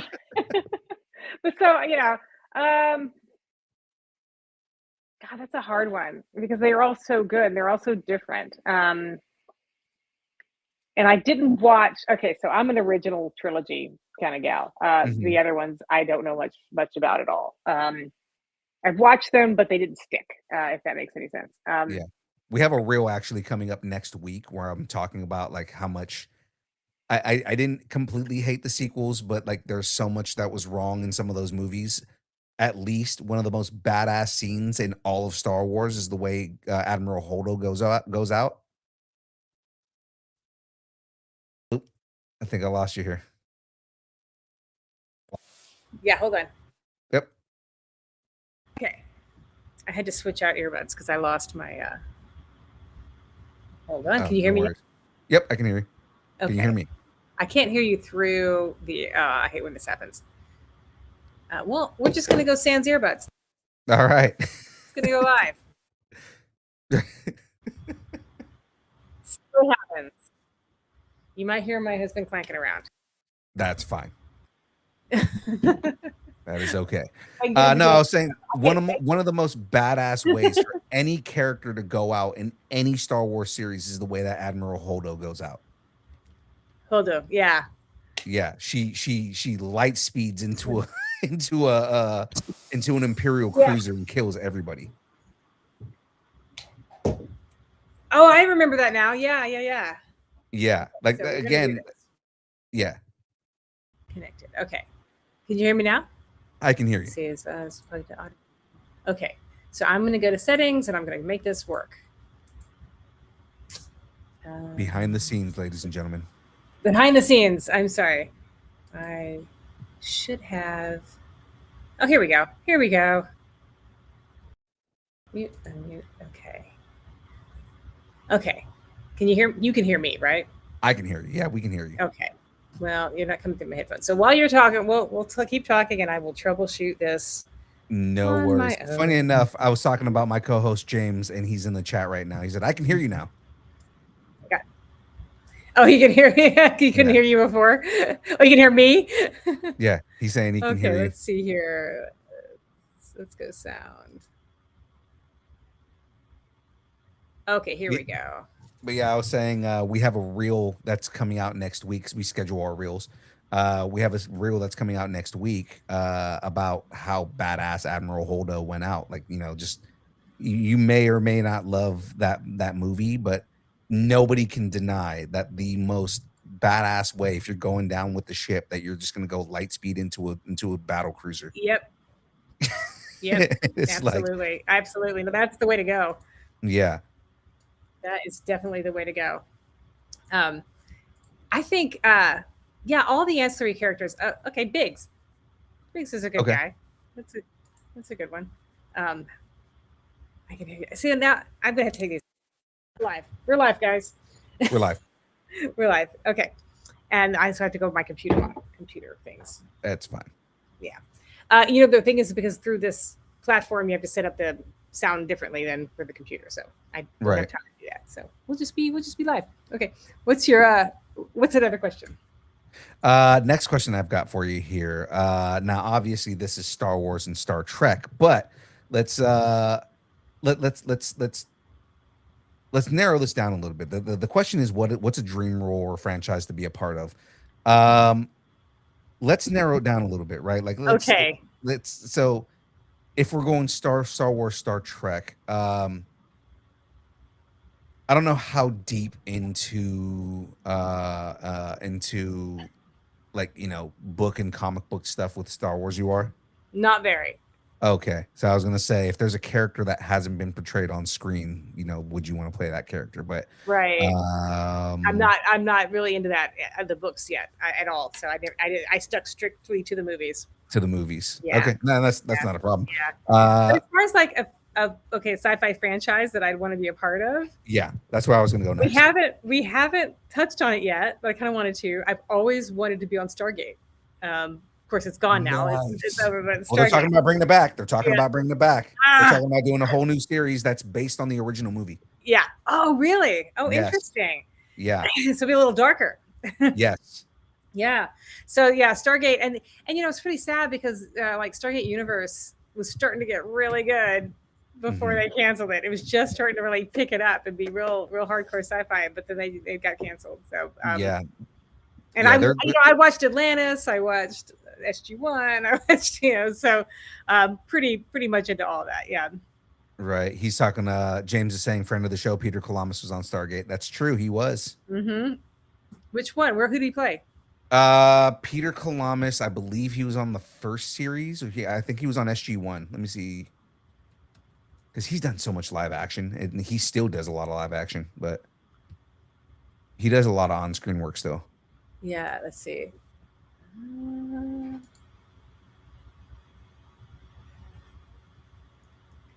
I'm pretty sure it was SG1. Probably SG1. I did a show with somebody who was on Universe, one of the scientists on Universe, and I can't remember his name now, and I feel really bad about that, but I can't remember his name. But, he played Brody on SGU. oh, okay, yeah, I know Brody. Yeah. Okay, cool, neat. Yeah, I even had like Stargate coasters, and wanted to have my wedding in a Stargate. totally in the Stargate. That's so cool. That is dope.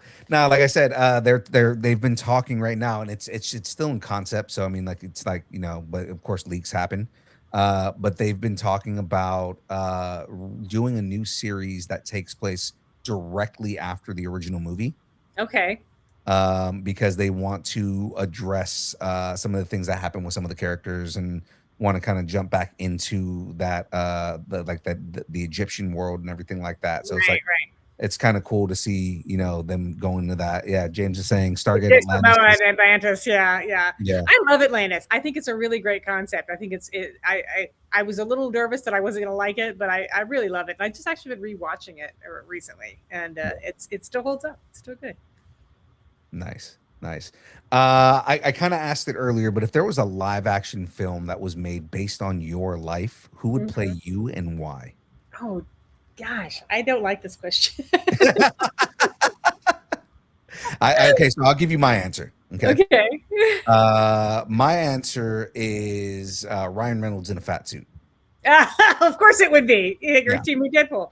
Of course it would be. Not just the Deadpool, but it's just like, again, it's the snarky, sarcastic sense of humor that I share with him. So that's why I do so well as Deadpool. Question, because I'm supposed to answer with something realistic, but really what we answer with is how we see ourselves and how we want to be seen. Right.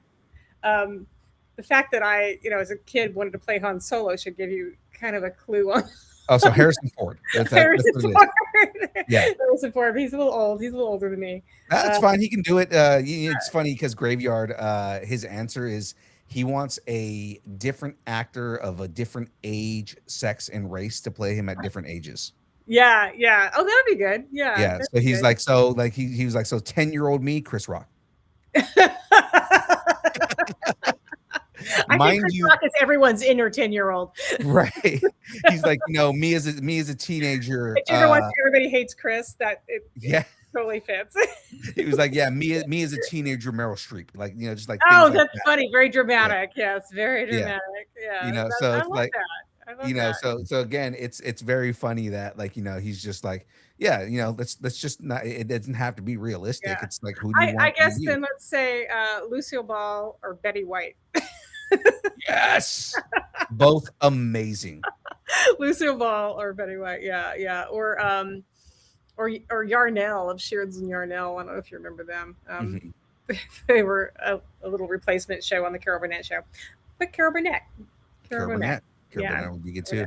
Now Betty White pre Golden Girls or Betty White post Golden Girls? Well, pre Golden Girls. Okay. Yeah, Betty White pre Golden Girls. Okay. Yeah, because she was very saucy. Yes. Saucy, very Yeah. saucy. I mean, remember she was originally supposed to play Blanche. Oh yeah, I do remember that. Yeah, but she's just funny, right? It's the dumb blonde. Yeah, they ended up switching characters because they I think my wife was telling me the main reason was because they had already played those same exact characters on the Mary Tyler Moore show. That was like, why are you guys just going to play the same exact character? Just right. roles. Yeah. Oh, that's funny. But yeah, if her I and Room McClanahan. Like who I like would like to be, probably like Scarlett Johansson. Oh my god, sure. ScarJo, yes. ScarJo, no, nowhere close to me though. But yeah, I mean, if I were being realistic, I don't know. I don't know that one. I don't like to live in the real world. I don't like the real world. I'm an actor. I don't live in the real world. I was gonna say I like your answer to be anyways, right? It's like, oh yeah, no, we're gonna go the same line as Graveyard, and it's like Betty White as a kid, and then Scarlett Johansson as an adult. There you go. Yeah. And Carol Burnett has thrown in there somewhere too. There you go. We'll throw Carol Burnett. And then Harrison Ford is an old lady. Yeah, there you go. Oh my God, kind of Harrison Ford playing an old lady would be the best. Yeah.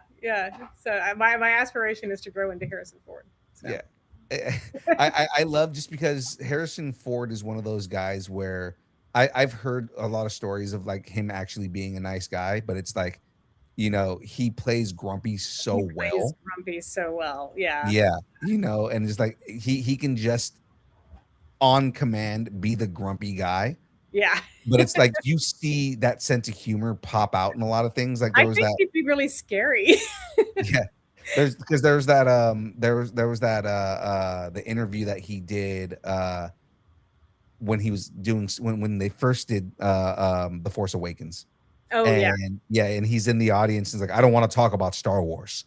and then the Chewbacca is in the audience and he goes, what are you doing here?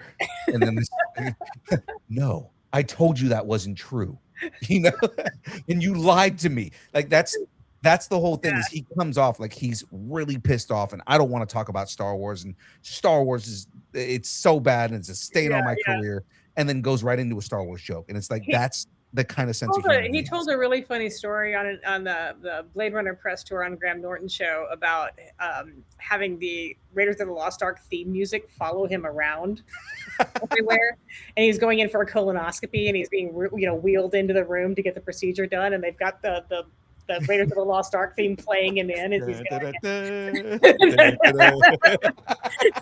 Yeah, he's very funny. Yeah, like I said, I think he is just naturally a very dark, sarcastic guy. Yeah. And through that whole press tour and all the interviews, he was continually calling Ryan Gosling Brian. Just calling him Brian all the time. And he's doing that on purpose. Oh yeah, no, it was a joke. There was a running gag, but because it happened in many interviews. It happened over many interviews. But yeah, That's pretty good. yeah, Harrison Ford's my dude. Yeah. Yeah. So I think I know the answer to this. And this is going to be this is another one of those like hard thinky questions, but at the same time, Okay. after the conversation that we've been having, I think I know the answer to this already. Okay. If It's a you, dating game now. yeah, I know, right? If you are on a 10-hour flight, living, dead, anybody in existence, and you had 10 hours to sit next to somebody and have a conversation with them, who would it be? Oh my God. 10-hour flight. That's a long time. You'd get pretty annoyed with anybody at that point. No matter how much you wanted to talk to them. I would probably pick a director. Mm-hmm. Let's talk about fan casting. Oh yeah, okay. I like the comment of the young Indiana Jones. Yeah, that would make we sense. talked about that on the show. Yeah. That would make good casting. Well, sure, either one of those two, either Harrison Ford or Ryan Gosling. That would be fun to talk to. But actually, probably Dennis. I've been saying Villanueva, but I've probably got his name wrong. Denny Villeneuve. Villeneuve. Mm-hmm. Yeah, I He's think that French. I would just like to talk to him about his framing. Yeah. Again, And his cinematography is beautiful. Like, Yeah, it's the cinematography. Yeah. Yeah, it's just that the way he frames a shot is amazing. Yeah. And I think that I don't know, but just I think it'd be more fun. I think after 10 hours you'd run out of deep conversation pretty quickly, and you'd want to be with somebody who makes you want to laugh, or at least lighten the flight time a little bit. So somebody fun, maybe like Maria Bamford, but she's kind of nuts. But I was gonna say Maria Bamford, but like at least you get all 17 of her personalities. Yeah, exactly. So you could switch off and you wouldn't get bored. Right. Yeah. Like within the first like 10 minutes of that conversation, you're already getting the, well, yeah, no, but see all these things that are going on. Actually, it's something that I've met once or twice that I found really interesting, that I think would be an interesting, and along those lines would be, because I was thinking of Patton Oswalt for a little bit. I've met Patton. He's so cool. He's so cool. He's such a nerd. I love him. Will Wheaton, I think, would be interesting. Another guy I've met that is I've met him a couple of times too, and he's really, really great. So yeah, I think along those lines, because I would think more of entertainment and ease than in-depth conversation. Yeah, something more fun. Will Wheaton's a guy that is really good at making fun of himself. Yeah, and I think he could probably converse on just about anything. I think that you could talk to him about just about anything. Yeah. Okay, I'm going to say something super, super corny, and it's not just because he's here, but I could be on a 10-hour flight with my husband. He's pretty funny. Nice. He's a pretty funny dude. Nice. That's nice. My wife could not be on a 10-hour flight with me. Oh, really? Yeah, no, she couldn't. She can barely be in the house for 2 hours with me. My husband and I, we sold our house in Austin and moved into an RV, and we lived in this tiny RV together for like 8 years. And we bought a house, but we're remodeling the house right now, as you can kind of see around me, and we're still living in an RV, and we're doing fine. we're fine in that tiny space. But yeah, I'd hang out with him for about 10 hours. Sure. Yeah, no, I'm pretty sure my wife would divorce me after that. The secret is measured silence. Yeah. And measured quiet time. Could be that. That's actually what she gets right now. I'm in I'm in the office doing a show. She's out in the living room doing, watching ER probably right now, actually. Ooh, yeah. We recently watched the whole run of ER again. We are rewatching it right now. So yeah, it's fun. It's great. Yeah. Yeah. Our latest thing, we're in season 10 right now. So like our latest thing has just been, God, John can't catch a break. He just can't. No, you can't catch a break. He can't catch a break at all. You're laughing because I know. on while we're working, and so we went through the entire run of ER. Yeah, like John can't catch a break. Like, okay, his fiance loses the baby, and then she leaves him, and then just everything, just moment after moment after moment. Is fuck John. Okay, so we've actually also been rewatching House, and that's okay. So I did. Okay, I mentioned Albuquerque Comic Con, and we talked about cosplaying. When I got to Albuquerque Comic Con, you're assigned, we're assigned a handler. People who handle you and handle your money and do things like that. My handler was cosplaying as a woman, as a girl. She's probably early 20s. Mm-hmm. Really nice, really sweet. Cosplaying as House. And her little sister was Wilson. Oh God. And it was uh, it was just the funniest thing. I what in the world would a geeky, nerdy 22-year-old girl want to be playing House for? But she was cosplaying as, she even had the stenciled on beard and the name tag. Was she just OCD the entire time? Yeah, it was great. It was funny. It was really hilarious. She's just like, don't touch me. Don't touch me. Yeah, no, it was great. It was really wonderful. But yeah, we were watching House. Yeah, and yeah. It's funny because the reason we went into ER is because we watched the first season of The Pit. Oh yeah, I want to see that. I haven't seen that yet. Which is like basically at this point, I'm like, so this is John when he gets older. Yeah. Because it's literally him. It's Noah. I'm not wearing headphones right now, so that means my husband can hear. So no spoilers. No spoilers. He doesn't like spoilers. Oh no, it's the same actor. It's Noah. Noah Hawley plays. He plays both characters, right? So right. So basically he leaves Chicago because he decides, you know what, Chicago's not working for me, so I'm gonna go to Pittsburgh and I'm gonna go start open. I'm gonna go and be here. And it's funny because it's also The Pit is also takes place. It's basically ER for a new generation. Yeah, I'm intrigued by the premise that the whole season is a day, though. That conceit. I'm really intrigued with.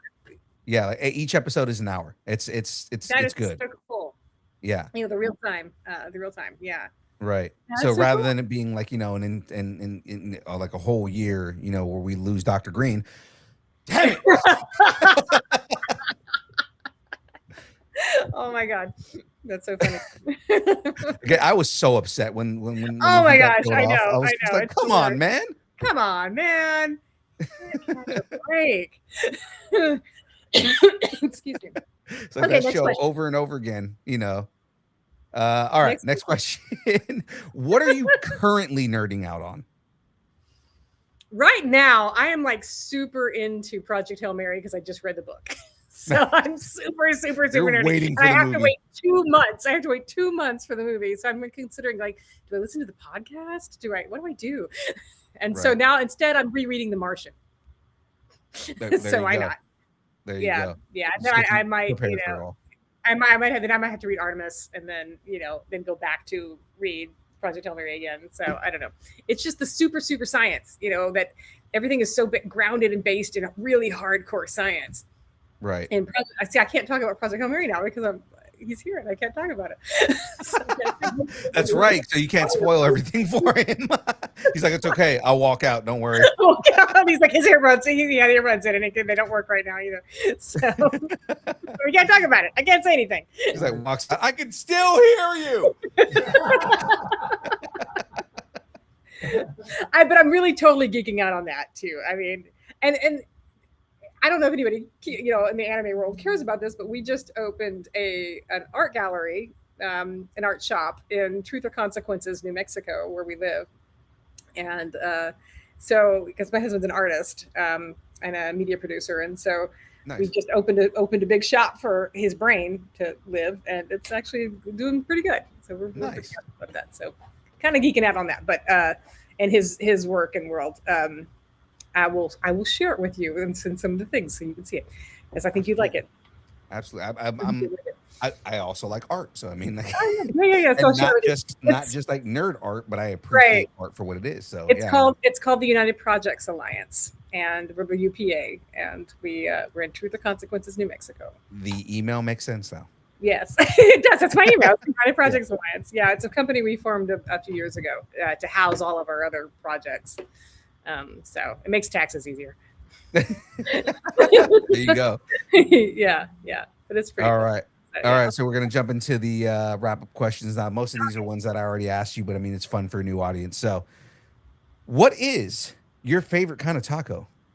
Oh, breakfast taco, easy. Right. Oh, that's right. Oh, so good. So good. Breakfast taco. Okay. Specifically, taco from a place called Taco Express in Austin, Texas, on South Lamar. Ooh, Egg, potato, bacon. nice. Perfect. Okay, so they don't have them anymore. And you may or may not have tried them when they had them, but did you try the breakfast tacos when Taco Bell had breakfast tacos? Oh yeah, I worked in film. That it was like, what's for taco? You get these bags of tacos. Yes, I did, and they're awesome. They're Yeah. awesome. Yeah. I was so upset when they got rid of them because it was like, okay, so it's a waffle with bacon, eggs, and cheese in it, Yeah, I need it. but Yeah. like a taco, because the taco shell was a waffle, and it's like Yeah. Yeah. I'm a taco purist, but I can enjoy Taco Bells, for what it is. How about the taco, the hard shell taco in a soft shell taco, sandwiched in a layer of refried beans? Chalupas are fine. Or no, those were double What, decker what do they tacos. call it? Yeah, they're double deckers. Yeah. Double Yeah. decker tacos. Yeah, I mean those are fine.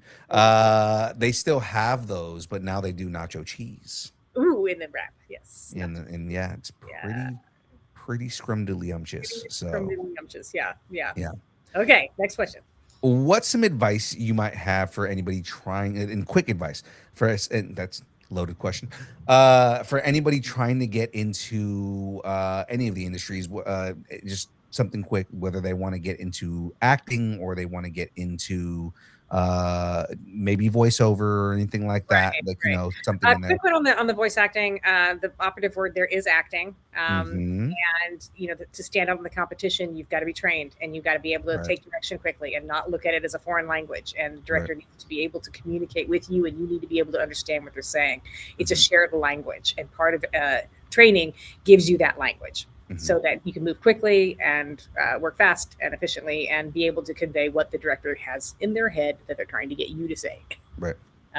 So acting. And then as far as getting into acting, start small, start the community theater, do improv classes, take classes or be a part of a theater group, community theater, anything you can do to get in front of people and desensitize yourself to the shame and embarrassment of putting yourself out there. Right. There you go. Right.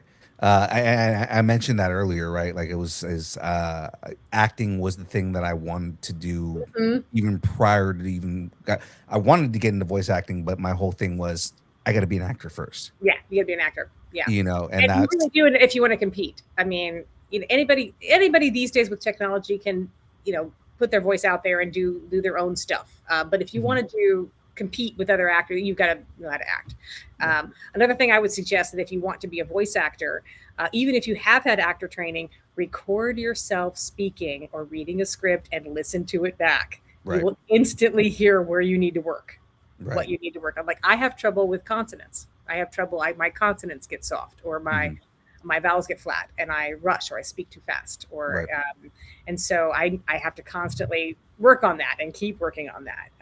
There's something about cartoon, especially or animated voiceover. You've got to be a lot crisper and more precise than live action dubbing, and so you've just got to have those vowels and consonants in place to be bright. Right. The amount of times that I would record and realize how much I hate my voice. It's a great leveler. We all hate our voices.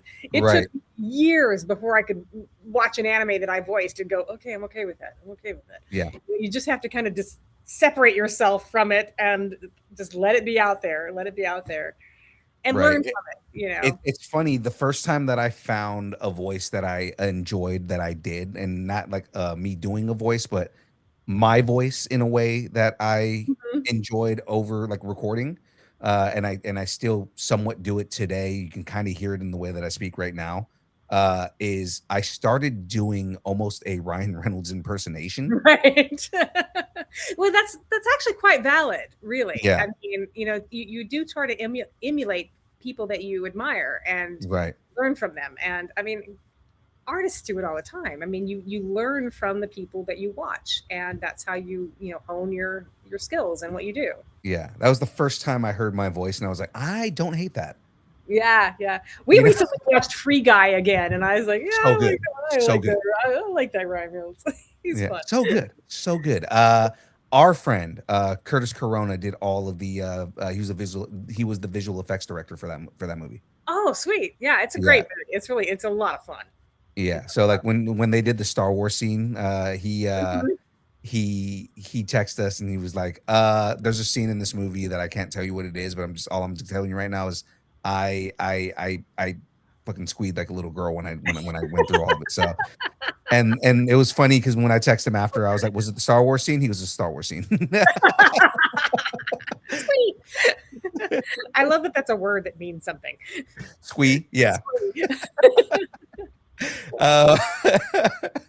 Uh, so what's next for you? Do you have any number one, anything not under NDA that you No, can I talk about? don't have anything not under NDA, and I've just been like, and I keep checking too. It's like, can I talk about it yet? Can I talk about it yet? No, I can't. Right. I can't. Right. Or any cons or any appearances you have I coming up? do have appearance on the 7th and 8th at Otaku Food Fest in Houston. And then I'm I going to heard be food. at, That's all I care about. yeah, Otaku Food Fest. They have a lot of different events that they do around the Texas area that is mostly like it's Japanese cultural and food and stuff, and they do have voice actors that do it. And then I'm doing a day signing at a store in Morgantown. And then while we were talking, my agent was furiously texting me about some things. So I'm looking at that coming up. So I don't know yet. We'll see. She's gonna be like, "What have you been doing for the last 2 hours? Just bullshitting on a podcast?" Got a podcast. Hey, it was fun. Okay, Fun. Yeah. Let's do it again. absolutely. All right. So again, for a new audience, right? Yeah. Because this one's for the internet, whereas the other one was for the show that we did. Okay. But I gotta ask this question again because I absolutely loved your answer, and I I gotta get this out for remember what everybody it else, was. right? No, okay, it's another on the spot one though. So, who wins in a fight? Izumi, Pris, or Esdeath? As death.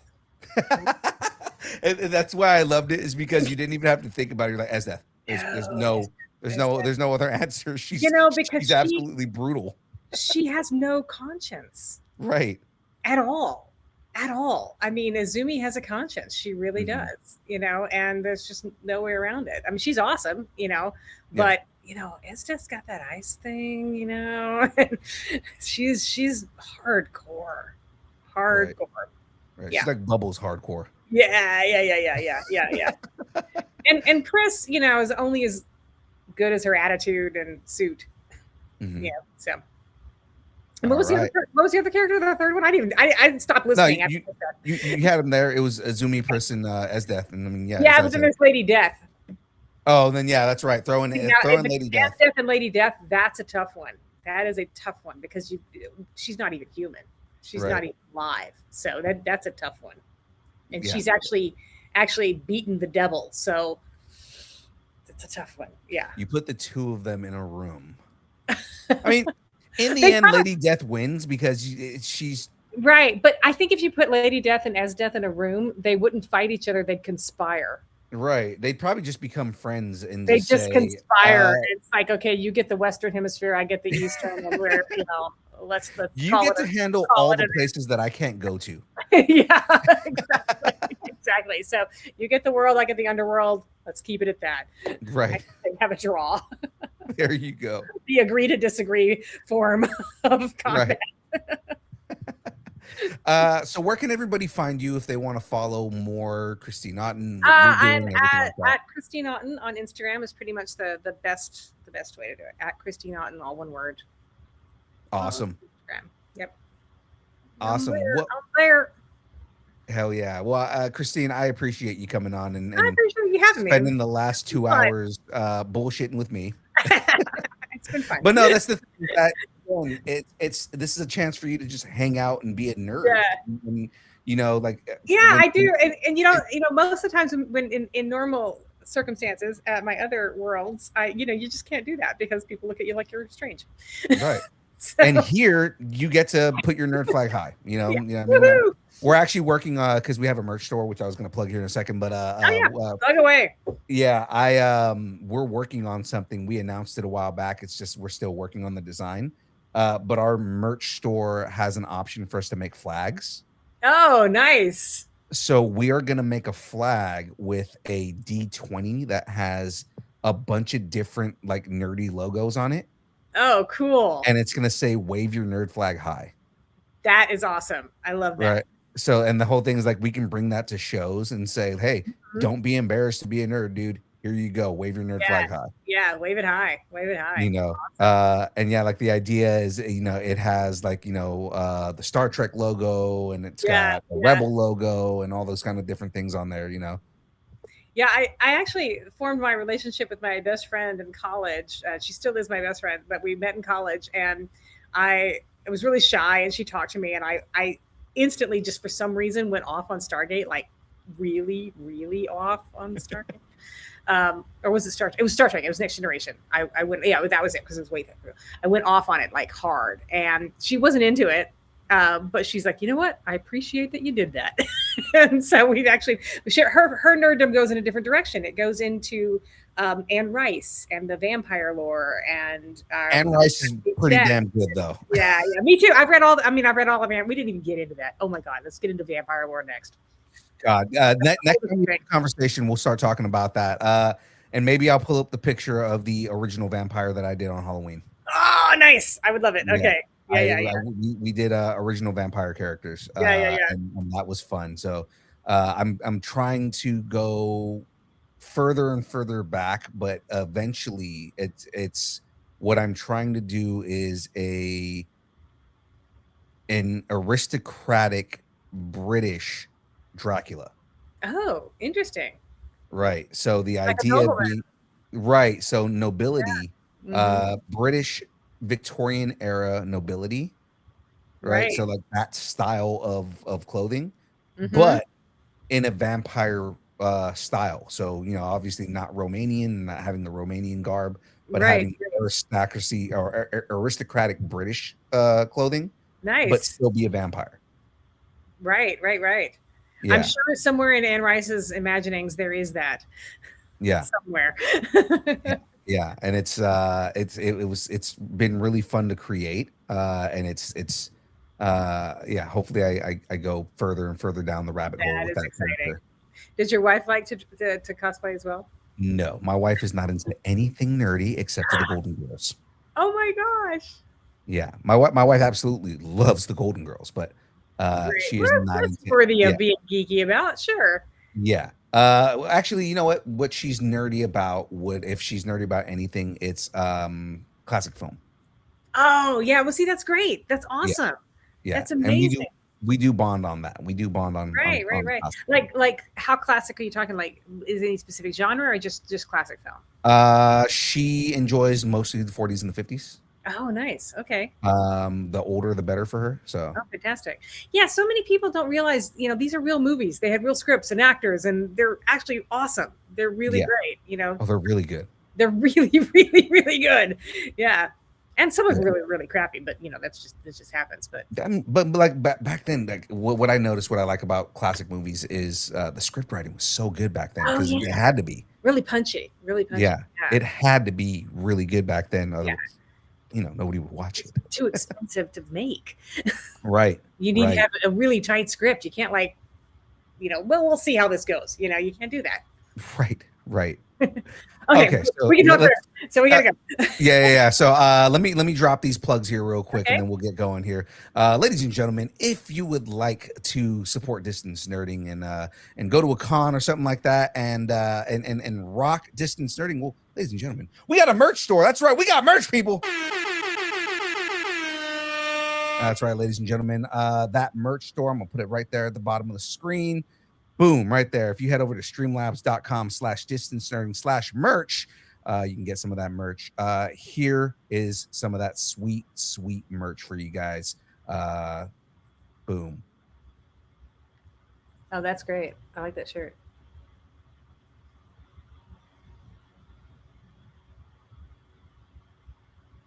I like that one too.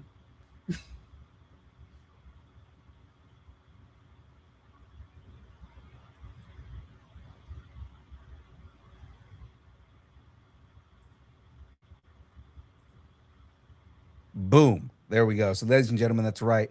You can get your hands on some of that distance nerding merch. Always fun. And we're out there doing that. Of course, if you would like to follow us and get on all the social medias with us, we are everywhere if it exists at Distance Nerding. And of course, if you have something you want to discuss, connect with us on all those social medias, all those places. You can email us if you would like us to talk about a subject, or you just want to tell us how much you hate distance nerding. I will read it on air, no matter what it is. Whatever you send me, I will read it on air. And I really want the bad stuff so I can make fun of you. No, I'm not going to do that. I'm not bad. It's at distancenerding at AOL.com. Ladies and gentlemen, that is it from us tonight. We appreciate you coming and hanging out with us. Same thing, Christine. Thank you for coming, hanging out with us tonight, Great. and letting your nerd flag wave super high.